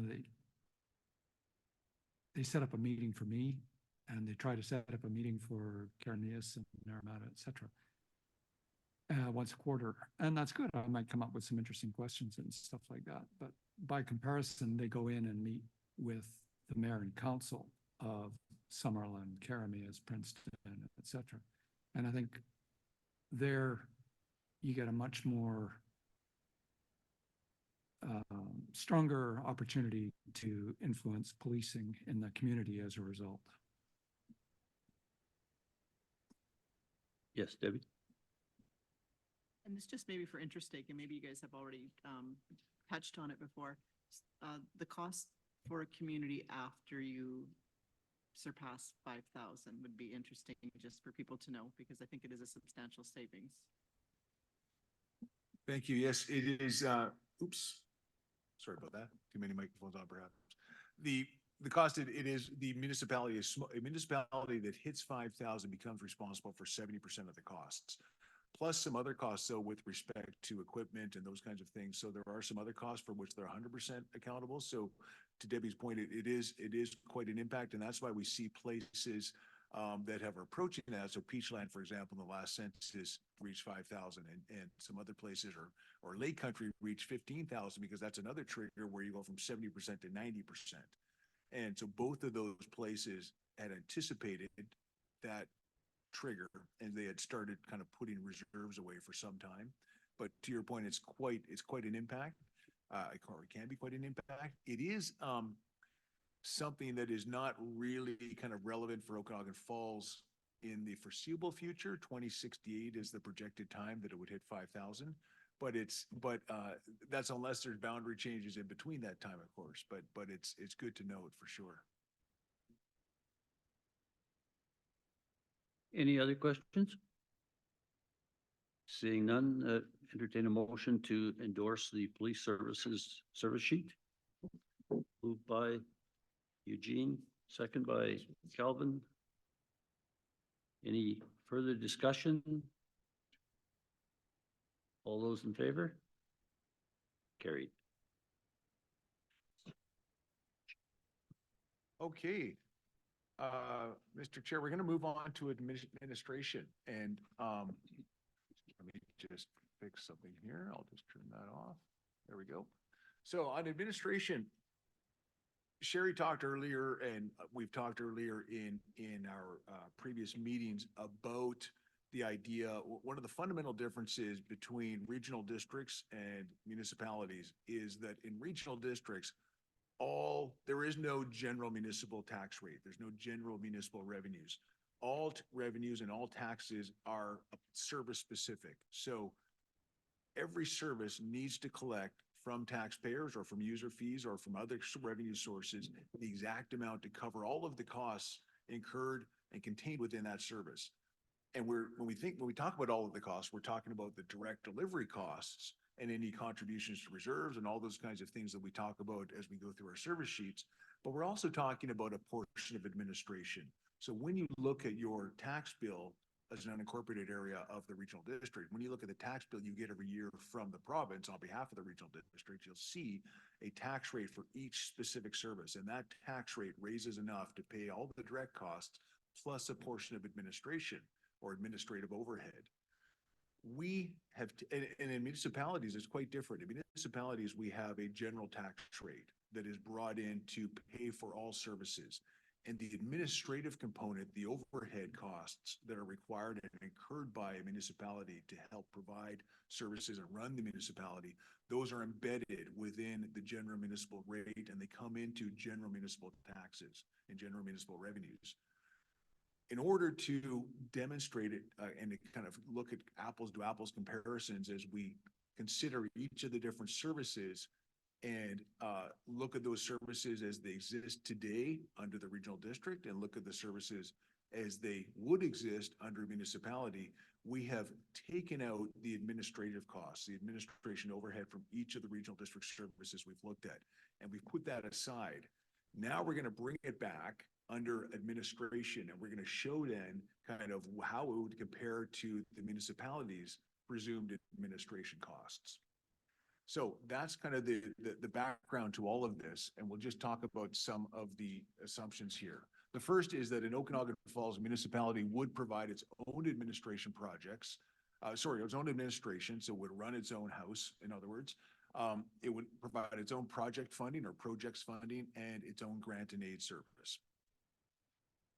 The second is that an Okanagan Falls municipality would contribute to a regional administration services provided to all jurisdictions. Let me explain that briefly. We mentioned at one of our earlier meetings that in regional districts, our regional districts include, as you know, as the committee knows, both electoral areas and municipalities. Okanagan Falls is a member of RDOS as part of Electoral Area D right now.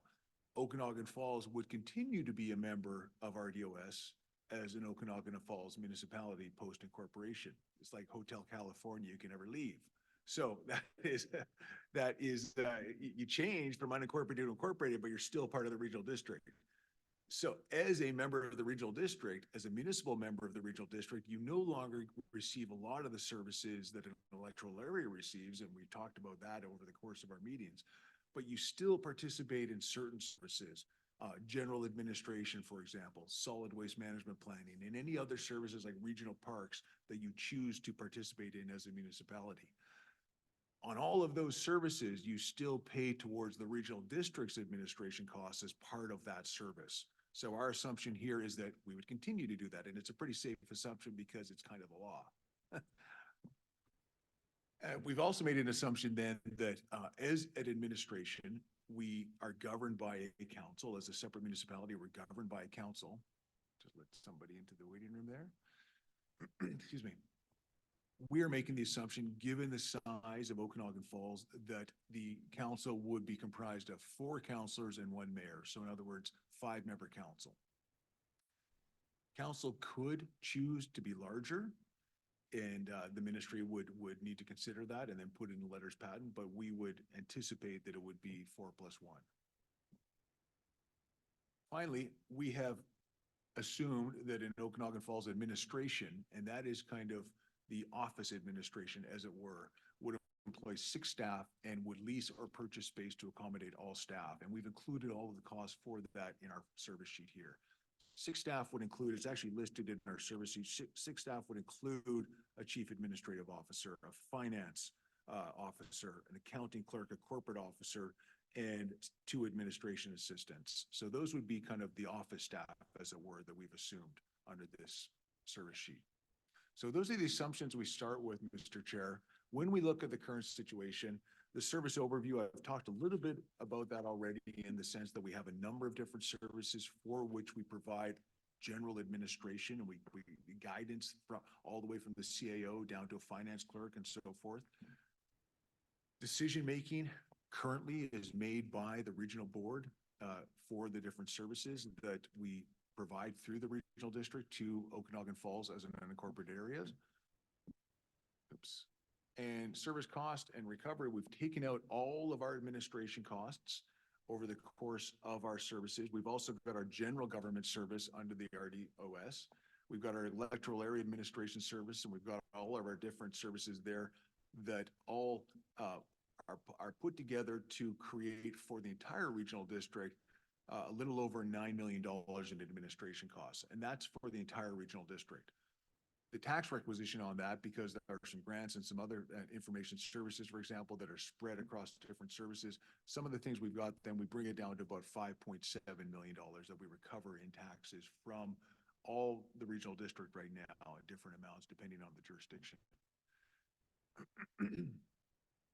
For Area D, for Okanagan Falls, excuse me, when we look at that for our typical home assessed at $500,000, we see that currently our administration costs, which again looks at general government, electoral area government, our rural projects, our grants and aid, the service administration. So that's kind of the amount for specific Okanagan Falls services, and then administration also for services that are within a small part of the electoral area. Those are all listed there. Also listed as the surveyor of taxes. Regional districts don't collect their own taxes. They pay the province to collect their taxes on their behalf, and that's done through the provincial surveyor of taxes. And the surveyor of taxes turns around and charges regional districts 5.25% on all of the taxes it collects on all of the services. So we see that fee added to each of our services and part of our administration costs. In municipalities, they collect their own taxes. So the 5.25% comes off, but municipalities on the other side of the coin have to have their own staff and their own software systems and everything to collect their own taxes. So is it a wash? Probably not. That's up for debate, but the province has done this for some time through the survey of taxes. I will note that RDOS is actually approaching the province, or has approached the province, to look at taking over the collection of taxes as a function from the surveyor of taxes. There are some discussions going on right now. This would be a first in British Columbia. It is something that RDOS is looking at, and what it would mean is that RDOS would no longer pay the 5.25%, but would instead hire staff to do its own tax collection. What would incorporation look like, or how would it change under incorporation? Well, if we look here on, well, first of all, with incorporation, in terms of the services, yes, we would still need to have administration. We would still incur overhead, and that's such a loaded term, I know, but because overhead in this case refers to people and the important stuff they do, but we would still incur that administration cost. That would relate not only to the cost of staff, but also to the cost of council and how to kind of how to support council and to pay members of council too. So we see as we look on the screen here, our operating budget for our municipal administration. And we've looked at this not only kind of based on what we're paying now through the RDOS, but we've also looked at some other municipalities, some small municipalities, to get a sense on what's reasonable to expect. So council remuneration, what we pay council members, again, based on a comparison of other places, would be a total of close to $75,000 a year. Council expenses are listed in there, so going to conferences, doing those kinds of things. Staff salaries, wages, benefits for our 6 staff, we've got that listed there, $700,000. We have anticipated, as we mentioned in the assumptions, that we would need a place for the municipality to operate from and for council to make decisions from. And so we've identified $50,000 a year as either a lease for a small office space or a mortgage should the municipality wish to kind of fund a mortgage, take over an existing place or have a place. And we've got operating expenses there in addition to staffing of $250,000 for a total of just over $1 million of admin costs to allow the municipality to run its different services and to operate its governing body. We have listed as well different revenues, because right now under the regional district there are some small revenues that are some grants that are brought in, the regional district grant that is brought in to offset certain administration costs for the regional district for unincorporated areas. The same is true of small municipalities. It's called the Small Communities Grant. That grant for a place like Okanagan Falls as a municipality would be fairly sizable. We've put it at about $400,000 based on what we know of what's being paid to other municipalities of that size. It's an unconditional grant, which means that it comes every year. It's intended for administration, so we've assumed that it's going to be used to offset administration. We've also then got about $150,000 in a utility tax that currently Okanagan Falls as an unincorporated area can't collect, but as a municipality would collect. And that's the utility tax that is paid on utilities such as Fortis and others that operate in Okanagan Falls and in every municipality, and in fact, in every part of the province. And it's a 1% tax on the revenues that are attributable to Okanagan Falls as a municipality. So when we remove those from the administration costs of just close to 1.1 million, we come down to about 550,000 that we would need to incur then and pay for administration. Linear tax on like rail and stuff. There used to be something like that, but that doesn't exist anymore. Now it's the 1%. They do have a franchise fees as well. Can you comment on that at all, Sherry? No, I think they end up paying a utility tax. Yeah. They will pay, so that 1% utility tax, but the other thing is on the assets themselves, there is kind of a property class of utilities property class. So residential class 1, utilities, I believe, is class 2. So that would be captured under there for property as well. The 1% is going to be on the actual business they transact in the municipality. So that utility property tax is going to be captured in all of our assessment data that is used to.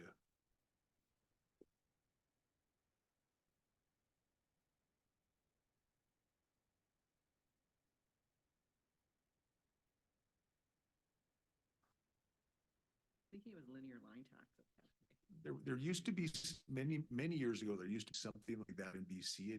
It's now the 1% utility tax and the property tax. Beg your pardon? On oil. Okay, we don't have any of that. Yeah. There you go. That might be it. That's why the number was bigger.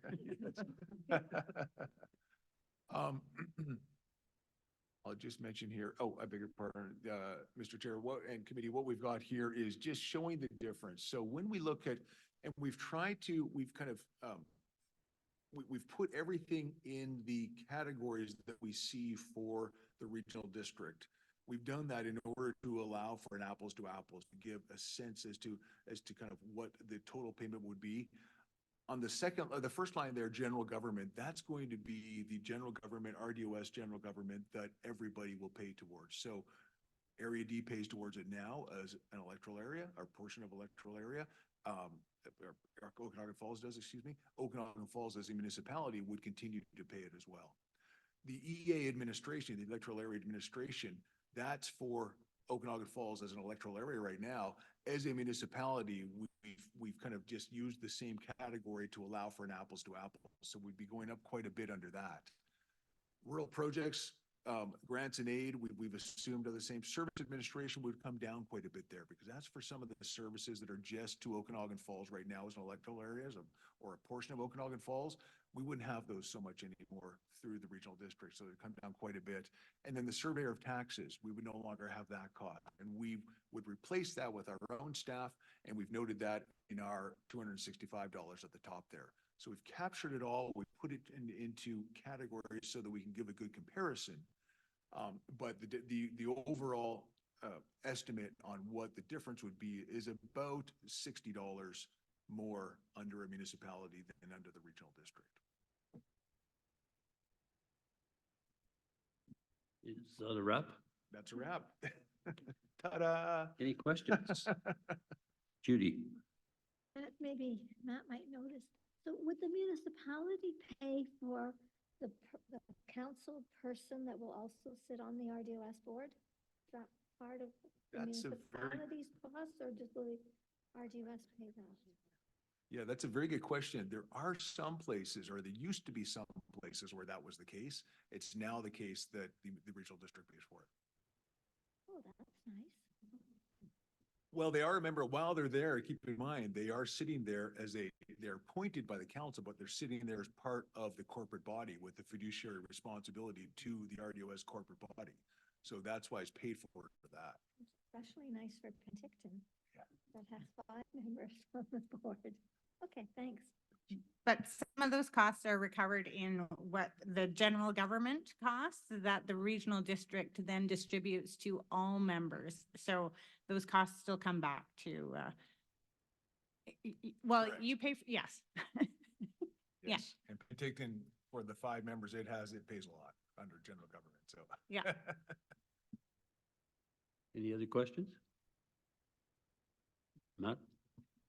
Just a comment, and people tend to focus on what a mayor and council and municipal hall are going to cost. So I just want to flag that the municipal hall, you've got 50,000 budgeted there. We don't have a really fancy or historic building, but we have a cinder block building that's probably going to still be here 100 years from now. And I suspect it would handily hold 6 staff and has a meeting room at the back for 12 people, which would more than accommodate simultaneous staff working and a board meeting. And sure, over time that might get dressed up or moved, but I think it would last and do just nicely for quite a while. And Mr. Chair, if I may just add to that, I'm really glad that Director Taylor mentioned that, because it is one thing that we kind of hear quite a bit, that the presumed cost of a big council or a council of 5 versus 1 seems to get called out a bit, but it's really in perspective. When you put it in perspective, it's such a minor cost of the overall equation. And I will note too that when we look at the city of West Kelowna, which incorporated in 2007, they've just now started they're almost finished their new city hall, but they've been operating quite nicely for some time, for the last 20 years almost, out of a community center. City of Nanaimo, with over 100,000 people now, has as its council chambers a room in the conference center. So there's lots of different options to minimize costs. Good comment. Thank you. Are there any other questions dealing with the administration service sheet? None? Seeing none, I'd entertain a motion to endorse the draft administration service sheet. Moved by Eleanor, second by Judy. Okay. Any further discussion? All those in favor? Carried. And I assume Randy and Kia and, Let me make sure they're in favor. They are both in favor, yes. okay, thank you. The last one we have, excuse me, the last one we have, Mr. Chair, is on economic development, and the committee will remember that, oh, Marcel is in favor as well. Yes, sorry about that, Marcel, didn't see you there. The committee will remember that economic development came forward to the committee actually at the last meeting, I believe. Was it the second meeting? Yeah, the last meeting. The last meeting, and it's come back to us. The committee sent it back to us because we had made an assumption with respect to the cost and the service level that the committee wanted to see revisited. So we brought that forward here. Not a lot changes other than kind of right near the end of the fact sheet or the service sheet. And I apologize. This is handed out separately this evening. My mistake for missing that in the original package. Sherry brought it to my attention this afternoon, so I brought. She left until the 11th hour, and notice how I just transfer the blame onto Sherry. Yes. Anyway, sorry, Sherry. So the assumptions that we haven't changed, and that's that an Okanagan Falls municipality would continue to contribute towards the Okanagan Film Commission as a regional service, and that the Okanagan Falls municipality would operate its own economic development service. What has changed, Mr. Chair, is when we look at our current situation around service cost and cost recovery. So what we see currently is the cost of the regional economic development, which is the Film Commission, very small for the entire area, the participating area, $35,000. Relates or translates, I should say, into about 47 cents per household, so not a lot. When we look at the economic development right now, we see that translating, its cost translating into about $36, $37 per household. So not a lot, but there as well, so $37. That is based on a service level that has a full-time employee in place right now to do that. When we looked at our original service sheet, we had assumed that because that service has a larger participating area than just Okanagan Falls, it includes the entire electoral area D, and electoral area D as an entire electoral area pays into that service. We had assumed that we would reduce the FTE count or the staffing of that service and bring the cost down under a situation following incorporation where we would have a smaller tax base paying for the area, and we would have a smaller area that would be served by an economic development officer. I hope that makes sense.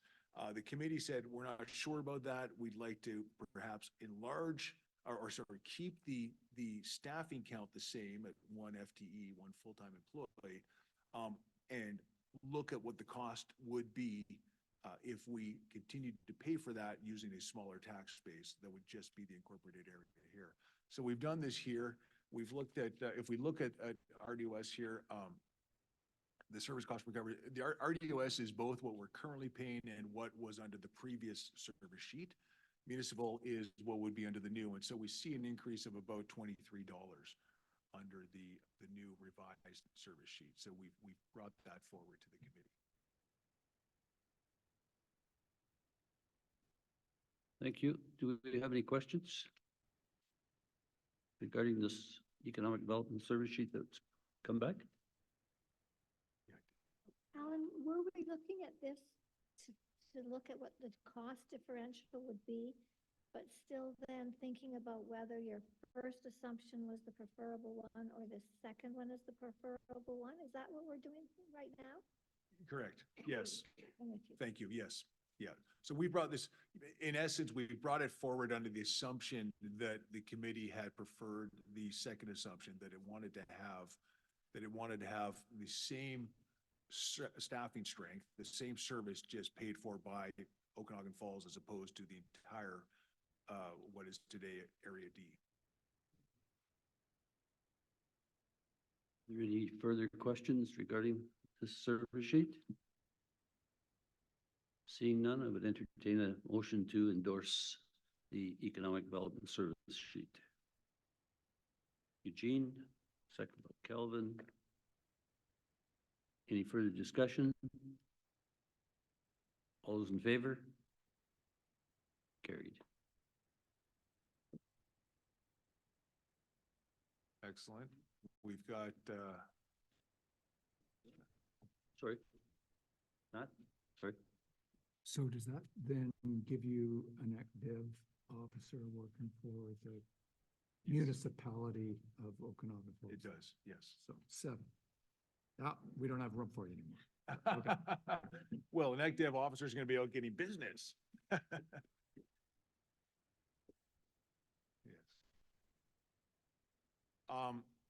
Mr. Chair, what we've done here is you'll recall, we showed this at our last meeting as well, where we looked at the summary of the cost impacts, and we kind of have broken it up into our different meetings, because we've got a long list of services and they just won't all fit on the same page. So that's why we've broken it up here. This, you've already seen before, this particular slide from last time we showed you, and that was actually from the first meeting. So we see the impacts of the service, of the change, and they all in this particular sheet are increases in the cost for an individual residence of $500,000 for these different services as a result of a decision to incorporate. That's the first thing to look at there, and we'll add this all up in a second. From our second meeting, this is what we had here. We've changed it now. You can see with economic development, we've changed that with the new assumption at $60.05. So we have an increase now of $23.52. So here's the services we looked at our second meeting, with the exception of the revised economic development. And then this evening, we've looked at all of these ones, and we get a sense of kind of the differences here. So we've looked at Okanagan Basin Water Board, the septage, which is, as Sherry mentioned, doesn't have a cost associated with it, and from a tax perspective at least. The streetlights, general government, EA administration, all the way down to roads, where we see the biggest increase. We look at our provincial, we see a small increase for the police tax, and we see a decrease for the surveyor taxes. So when we take all of the different services into account, we see an increase for a typical residence assessed at $500,000. We see an overall increase of about $240 as a result of a decision to incorporate.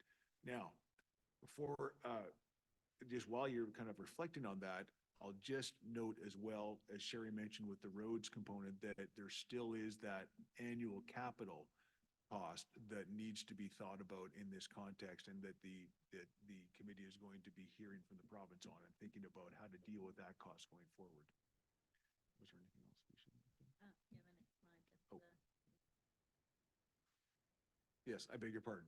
And then we've got here, this one here shows the local area services. So earlier on all the previous slides with the total, that was on your property tax bill. This one is on your, if you are either with the Okanagan Falls Water, Sun Valley Water, Rolling Hills, or the OK Falls Sewer, we've shown here kind of the change that would result on your user fees as a result of incorporation if you are within one of those local service areas there.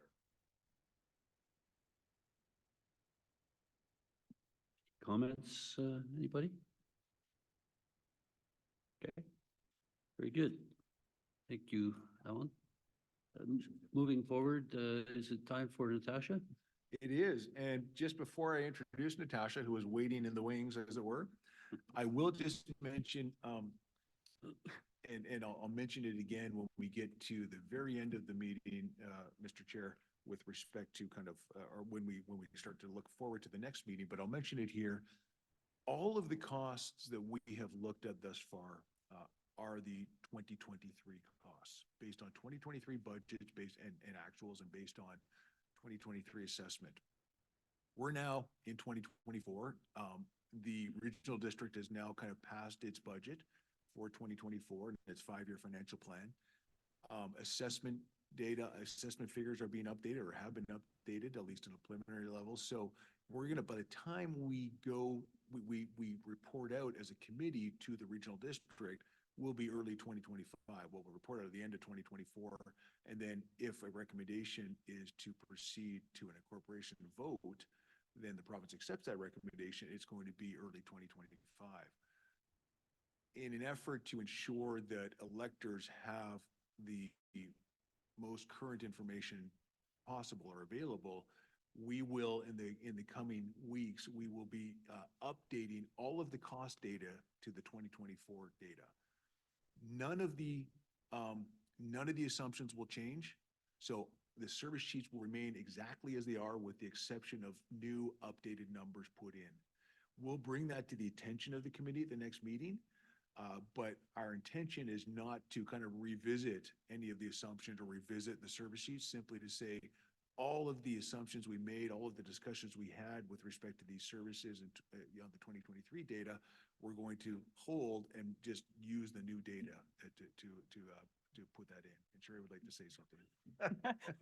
What did you just say? No. Just to be clear, we're actually not updating the service sheets. So I'm not updating every chart in every service sheets. They are all staying with the 2023 data. But what we will provide you is that long list of here's what so you'll see what 2023 data, based on all our assumptions, what the changes will be, and you'll see it with the 2024 data. But we are not revising the service sheets as they exist, because I'm sure we'll make some mistakes and whatever. So all of them are based on the data we had at the time, and we've approved them now, which is all good. And yes, but we will provide you what the changes look like based on the 2024 numbers. And we'll use the 2024 information as we develop our engagement materials for going forward through the summer, including tax bills and that kind of thing. Good to know. Let's get with Natasha. We're getting late. Yes. Let me bring Natasha in. There she is. Okay. Good evening. Fabulous. Good evening. And everybody can hear me okay? Yes? Okay. So, oops, I just clicked something. Alan, would you like me to speak to what communications has occurred since February, or given time, do we just want to take any questions on the communication strategy? Actually, if you could do both of those, that would be great. Thank you. Sure. Okay.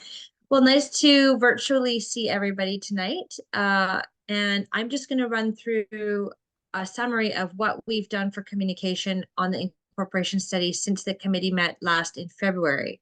So I'll just go through the kind of the bullets there. So Rick has continued with his monthly editorials in Skaha Matters. So since we last met in February, there have been 2 editorials in the local paper. That would be March and April. Also, we've put posters up around the community. Hopefully the committee has seen them, and Rick was the one who actually took them out and distributed them. So thank you for that, Mr. Chair. And those posters were advertising upcoming committee dates, as well as there was another poster with a link taking folks directly to the place on the webpage where they can ask a question. So we're trying to promote that feature on the website where people in the community can submit questions about the study. In addition to the posters, I'll talk a little bit about online updates. So on the Incorporation Study webpage, we've posted the draft February committee minutes. We've posted all of the service sheets that the committee reviewed in November and February. And since February, we've done 4 updates on the website with like articles regarding the study. So different features and pieces of information about what the committee is reviewing, service sheets and stuff, just trying to like pull out information topics and do little news snippets to grab folks' attention when they come to the webpage. We're really not getting much traction on the website on that submit a question function. So, you know, if you're out in the community talking to people and if they are asking you questions, please do direct them to that feature on the website. There's a tab called Questions Q&A, where anyone can submit a question and have a member of the project team respond. And so that's not getting a ton of traction yet, which is okay, but definitely let people know that it exists if you can. We have also, so there's 46 people who are subscribed to this topic on the website. That means they're kind of like following the incorporation study topic. So we've also sent out 2 newsletters to those followers of the webpage since February, and we've sent out a total of 4 newsletters to them in total since the study began. And just letting folks know about website traffic. So we've generally having like still fairly low numbers of people coming to the website, but in the last month, it's been a bit higher. We've had someone coming to the website every day, like either between 2 people and 25 people visiting the website. And so I think that's kind of nice to see. I do think that traffic tends to increase around committee meetings, which makes sense. People are looking for the agendas and other material. So we definitely see an increase in visitors around committee meetings, but it's nice to see that over the last month, we're having daily traffic to the website. And then we continue to post social media updates on the RDOS social media pages. And we don't post a ton there because we also need to balance incorporation study content with all the other RDOS updates. But we typically post a few times a month and certainly do advertise the committee meetings on there. So that's kind of the summary of the communication activities we've done since February. If anyone has any questions, feel free to ask me now. And you're also welcome to bring up any comments or questions on the community engagement strategy.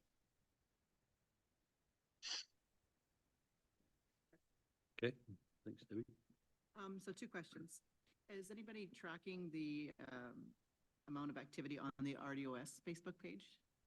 Can you tell the amount of hits per? You probably have that information. RDOS would have that information. I can see just who's commenting and how many shares there are. I can't see the number of views, but we can bring that back to the committee for the next committee meeting if you'd like. I can talk to RDOS comms and ask them to look at the back end data. What I see as far as the public data, which is comments and shares, I don't see a lot of either on the incorporation study posts. A few shares here and there, typically a couple shares on the posts that advertise committee meetings, and that's likely committee members themselves sharing those posts, and very few to none to no comments on the posts.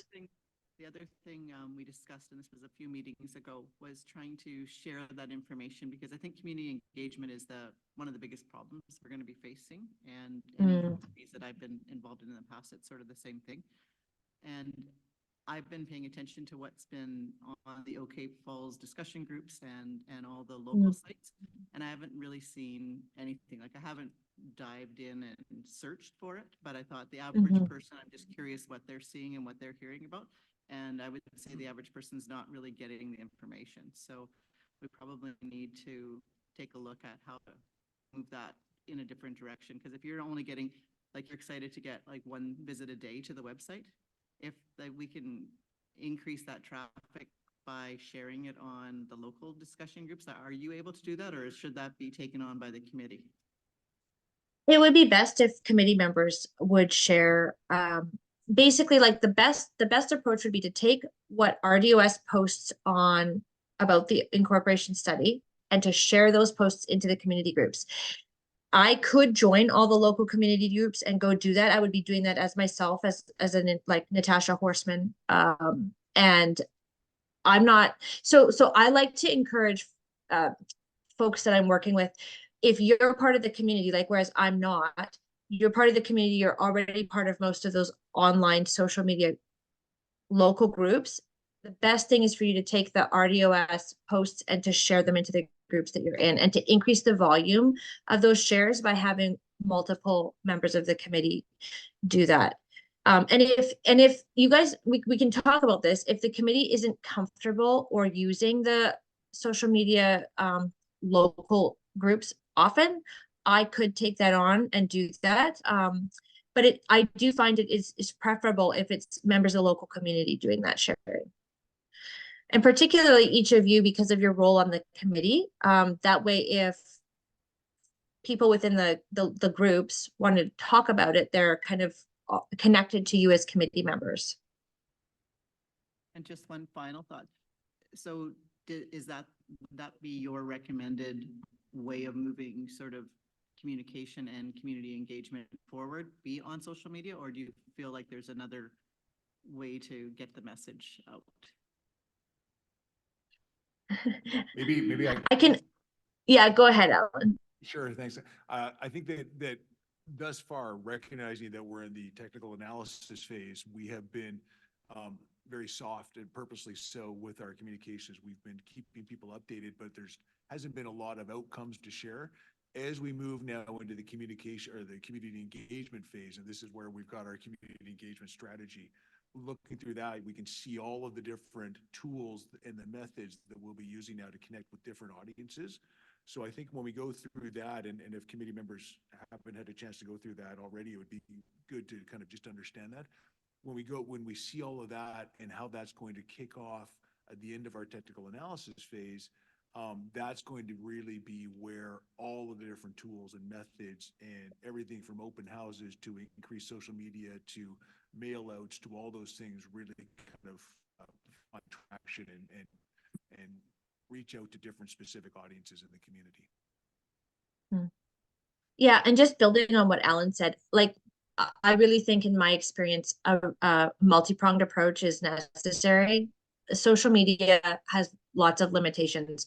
It's great to sort of build awareness that something is happening, as in the study is happening, and to be used particularly around advertising opportunities for people to participate when we actually get to the place of having dates and events.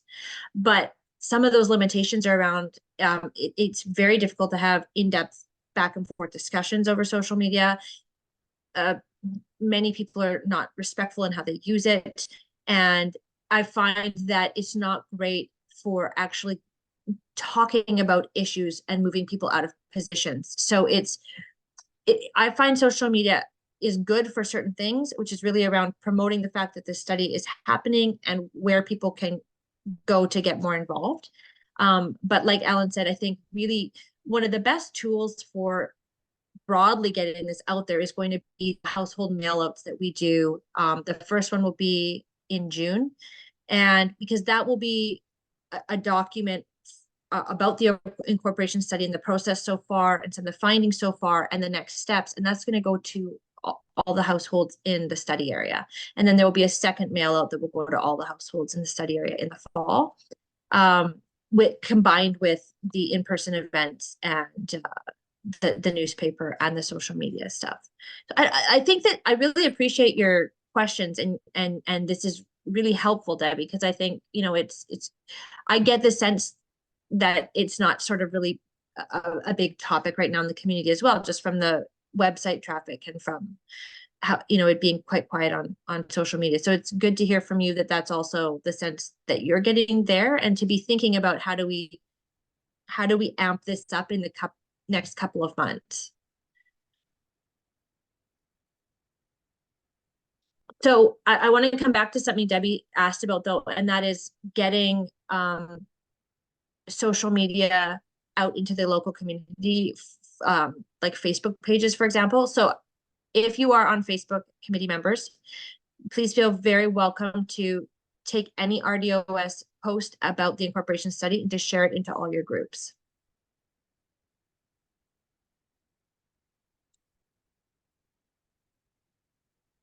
Does anyone have any other comments or feedback or questions regarding the engagement strategy? It's kind of a long document, but it's mostly what might be of interest is that there's about 3/4 of the way through the document, there's a table that describes what engagement activities will be undertaken. And it's fine if you don't have any questions or feedback today, you can always pass them along to us at any point. Very good. Thank you, Natasha. It's awesome as usual. Thanks, Mr. Chair. So moving along, we don't need to endorse this at this point in time, Alan? Thanks, Mr. Chair. This is it's being presented more for information of the committee, and if there are questions from committee members, we're happy to take them. As the committee will recall, the committee did set up a subcommittee, a communications subcommittee to kind of help put together this document and to approve it as it were. So we've done that, but we wanted to bring it forward to the committee in case there were any burning questions that individuals had that we wanted to think about and put to Natasha or to the full consulting team. Okay. Are there any questions? Matt?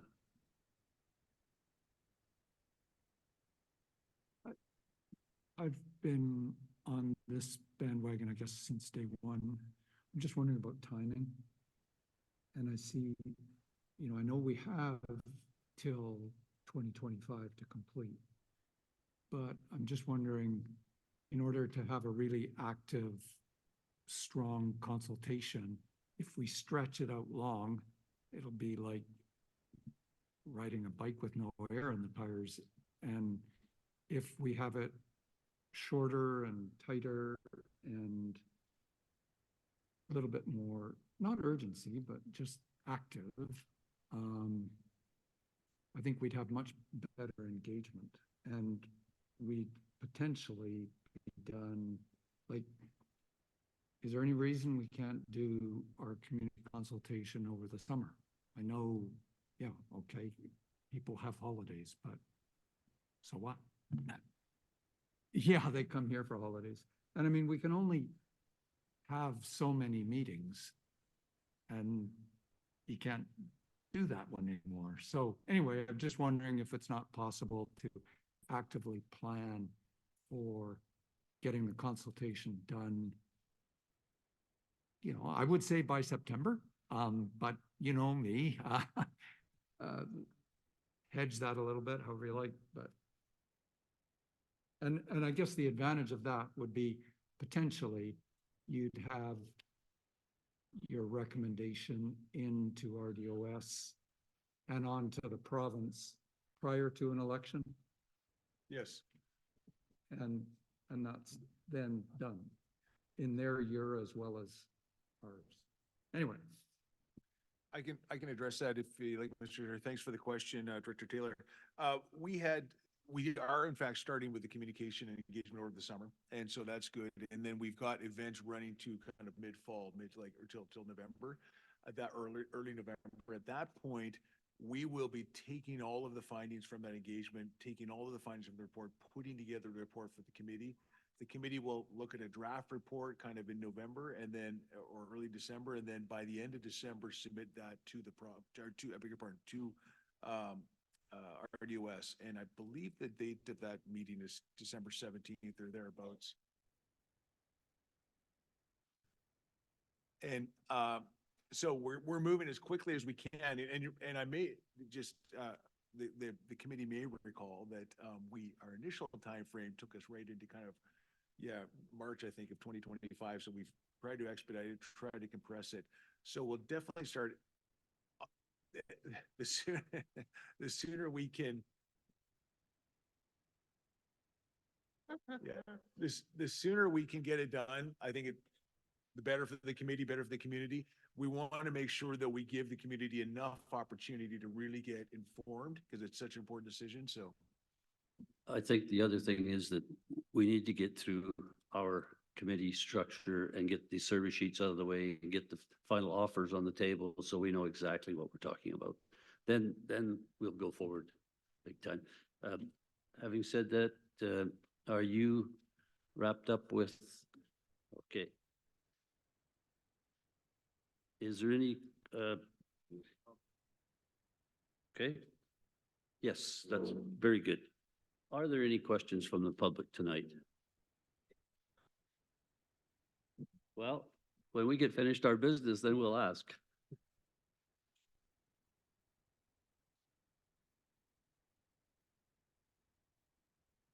Let's get on with it. Yeah. There's, No, I don't like that. We couldn't hear you guys half the night. Yeah, we can't hear you. let's get going. We need to know who you are and where you live. Who I am? Yes. With the RCMP and Ottawa. No. I live in Stockholm States. My name is Jim. Okay. I was living in this area since '08. And, That's outside. some of the things that I've seen, I had a shaking, because I've worked for some big corporations, and this made me wonder, I think most of the questions that I had, again, but they were at least answered, hearing that young lady at the end, wrote on the video, and I think she presented some good ideas, which I was wondering. So, Bill has, the comment, and my only other comment, I wonder why, this is the second meeting I've been, I guess a couple more, is it? There's one more. One more? And one of the things, I know the first one, I bumped some neighbors down, they taking the path, pulled by the nose to get into things like this and see what's going on in there. And Can we get to a question, please? Can we get to a question? Oh, but the first one, I just can't believe the way the committee has their tables positioned. So, August, if we had 100 people here, you'd never hear it, and you wouldn't be able to read it on the screen. So my comment would be, no question but a comment, is why don't you run the tables down in 2 lines so you can look at your spectators or audience who are here because they're concerned about what is going to happen down the road. I hope it does. But when we don't know what you guys are even voting on, it makes us feel like outsiders. So that's my comment for the night. But also having a handout saying, I can do, and I think the worthwhile thank you from all of us and to you folks for being on the committee, having the engineer consultant here, and finding a young lady from the RDOS. Thank you. thank you. Any other questions, comments?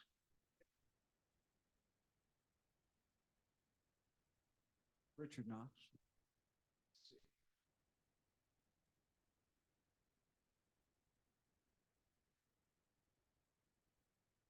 Got it on back there?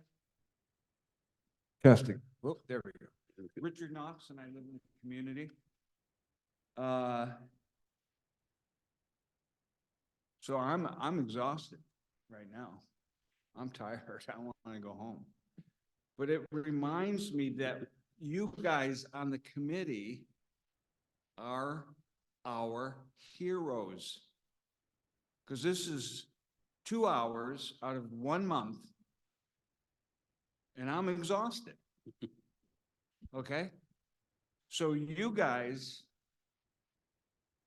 in the annals of archetypal representation, even if you want to say Hercules and Zeus and so on, but in a family, in a community, there's black sheep, there's a clown, but there's also heroes. And so we, as part of your community, this is our community, the committee members, not necessarily these other people. They're getting well paid for doing hard work, and I appreciate that. But for the volunteers,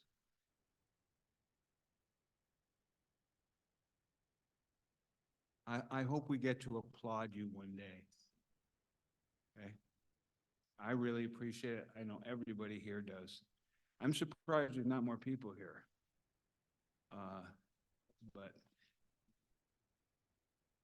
please accept our apology, even though it's silent at this point. At least it's spoken. When the summary of cost impacts came up on the screen, that got my attention. Right? Now you must know that. I loved hearing about the administration, there's going to be a mayor and 4 assistants and so on. I think all that's wonderful. It's tough, you know. But when that came up on the screen, summary of cost impacts, that was pretty engaging.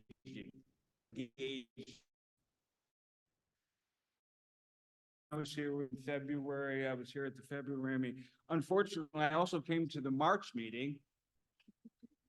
Okay, it was canceled.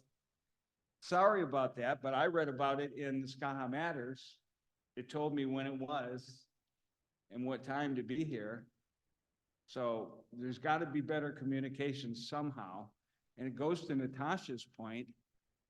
She's the communications person. There needs to be a little bit more attention made on this communication idea, because it's going to come down to how this information is disseminated to the Okanagan Falls community.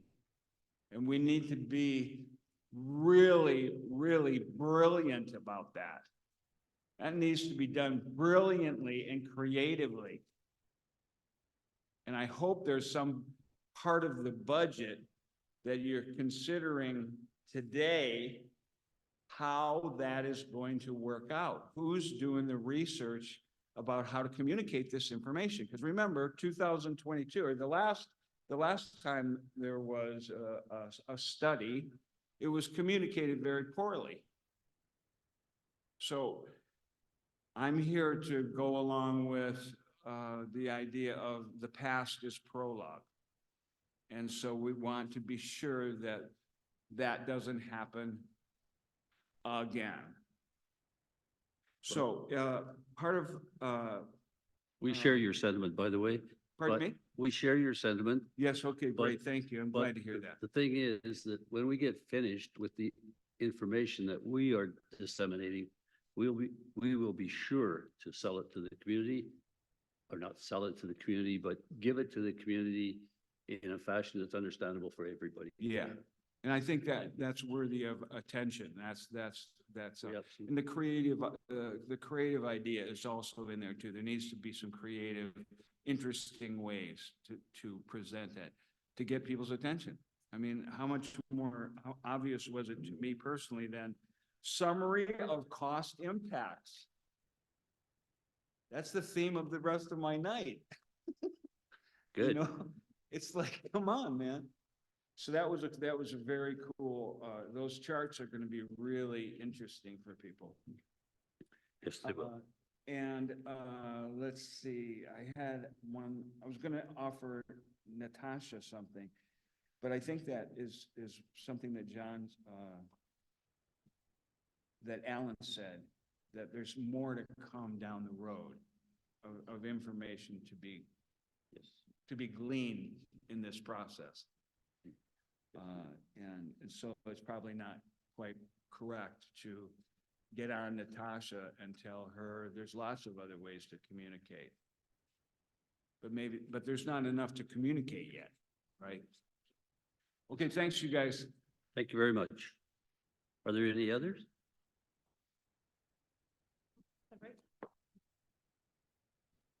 Annalise?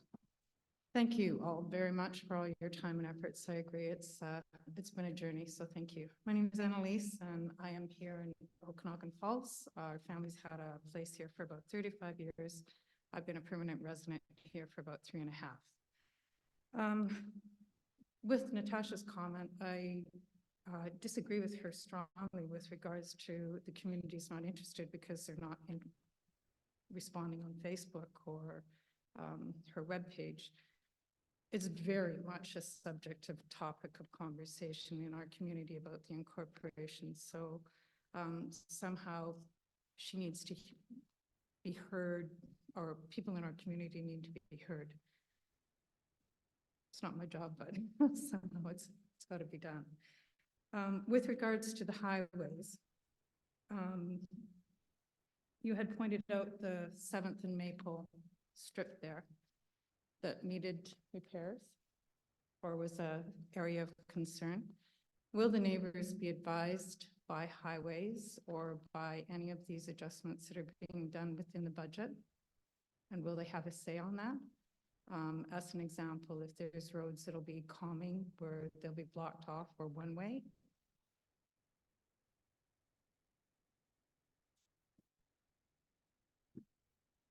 Shall I answer that, Mr.? Absolutely. Thank you. Thank you very much for the question. If I understand the question correctly, or let me answer it this way. If the community chooses to incorporate, if the community makes the decision to incorporate, then citizens, residents in the community will have input into decisions that are made about the road system, including decisions that are made about traffic calming and so forth. So yes, there would be input opportunities for that. And then the council would, using that input and its own information, would make that decision and report that to the community. So it would be a lot different than it is right now, where the community of Okanagan Falls does not control or own the roads. And so those decisions are made by Ministry of Transportation and Infrastructure with little, if any, input from local residents. Thank you for answering that.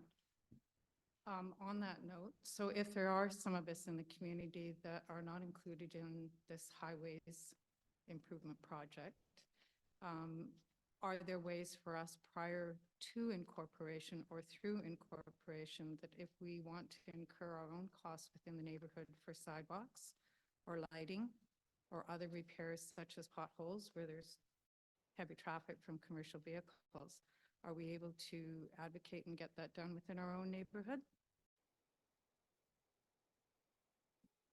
Thanks, Mr. Chair. Residents can approach the Ministry of Transportation and Infrastructure and approach either directly or through its contractor, AIM Roads, to advocate for those changes. I don't think there's going to be a lot of uptake on that, if I'm honest. I think that one of the key differences between unincorporated and incorporated is going to be who makes the decisions about those roads. There are cost implications for that, but it's about who makes decisions. And right now, under our current system, pre-incorporation or under the unincorporated system, it is the Ministry of Transportation, as I mentioned. If the community chooses to incorporate, there'll be a different decision-making body, and advocacy may be a different thing at that point. At the administrative level? At the administrative level of council? That's correct. Yes, Okay. exactly. Yes. And then the last question I have is, there was no mention of tourism. Is there any consideration for tourism with incorporation? Is there any budget that might be there or any development with regards to parking or signage or Thanks. utilization? Sure, thanks. And through the chair, there is, in the economic development service sheet, tourism was mentioned in there as a portion of that service. So economic development does kind of address that in some senses.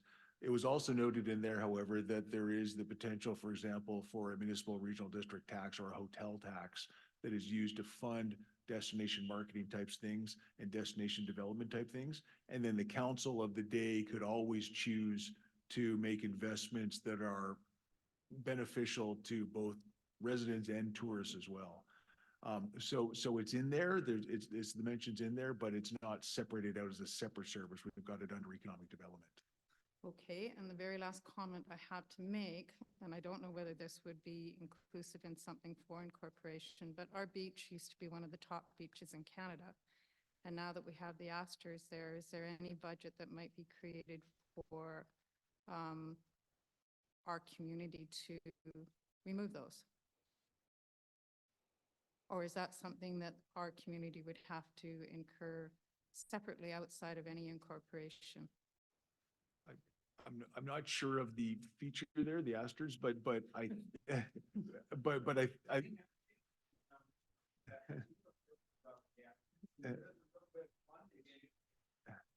yeah. I think it's under both an unincorporated status with the regional district as the local government and is on an incorporated status with its own municipal council. Okanagan Falls residents could approach the government in charge to seek remedies on that or to seek change. And it's, right now, we've just got a different government in place than could be the case. I see that Director Taylor's got his hand up.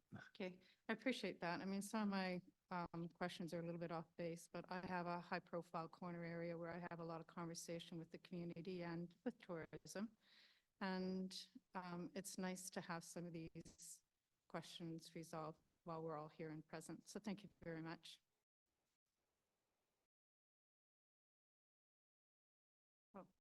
Yeah, I just wanted to come back on the Astor.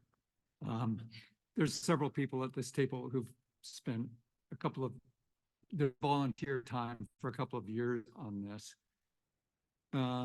We have raised it with the minister provincially.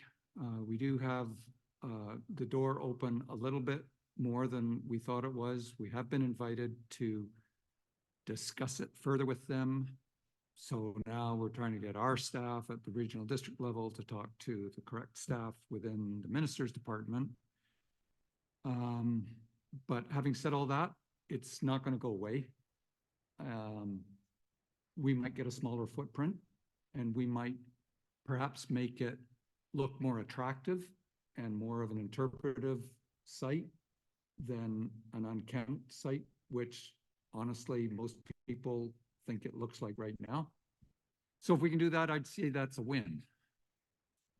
I could get quite a few volunteers for you for that project. So Good. thank you. Debbie, comment quickly.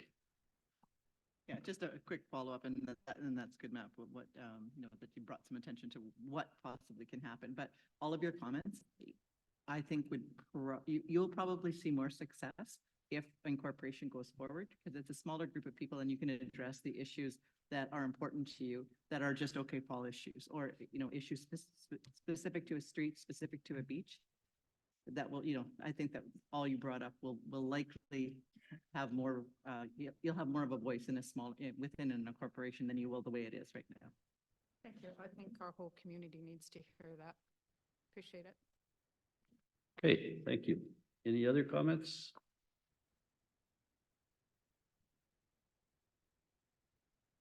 Hi, my name is John. I live over here on Cedar Street. Two questions. For instance, when the time comes for incorporation voting and so on, is it restricted to homeowners, or do renters get in a choice or anything like that? Thanks, Mr. Chair. It's anybody who currently votes in local government elections will get to vote. Okay, all right. And the other, we're talking about communication and back and forth, and somebody mentioned Cedar Street paving, and we love that. And it's just one of those things that seem to come out of the woodwork. And so, you know, people are asking, how do we get things done? And suddenly it's there. But how did it get done? So It's a mystery. Yeah. That is a mystery. Are there any further questions from the public? My name is Dave Wiley, 390 East Side Road. I've lived at that location for more than 25 years. It's now turned on speeding, East Side speeding. That's not my complaint, because I'm on. I have a relationship with the street that goes on close to 30 years. I was weaned on tourists. I learned my tourism skills in the outer court on the lake here. Dolly Varden was the name of that. I also had a tourism experience working with Mount Seymour Resorts. I would like to know, do we have a vision for what we want OK Falls to look like in the future? We want to maintain kind of a rural look, but a welcoming look. We want to go semi-urban or full on out. I don't know. I'm unfortunately, I haven't been able to keep up with the meetings because of I've had health problems. So therefore, I'm kind of falling behind on what our aim is and where we're going. That's all I have. That's all I want to know. Thank you very much. Thank you, Dave. Are there any others? Seeing none? We can have a wrap here and I'll just mention very briefly, our next meeting, May 28th, 2024, so next month. At that meeting, we'll be having the 7-year operating budget come forward, or budget for the municipality, or for a new municipality. We'll also have the provincial restructure offer coming forward to that meeting. Yes, and we look forward to those. It's a big step. Thank you very much, everybody, for showing up tonight and going through these service sheets. I know they're arduous at times, but obviously we're going in the right direction. Thank you very much. Have a great evening, everybody. Motion to adjourn. So moved.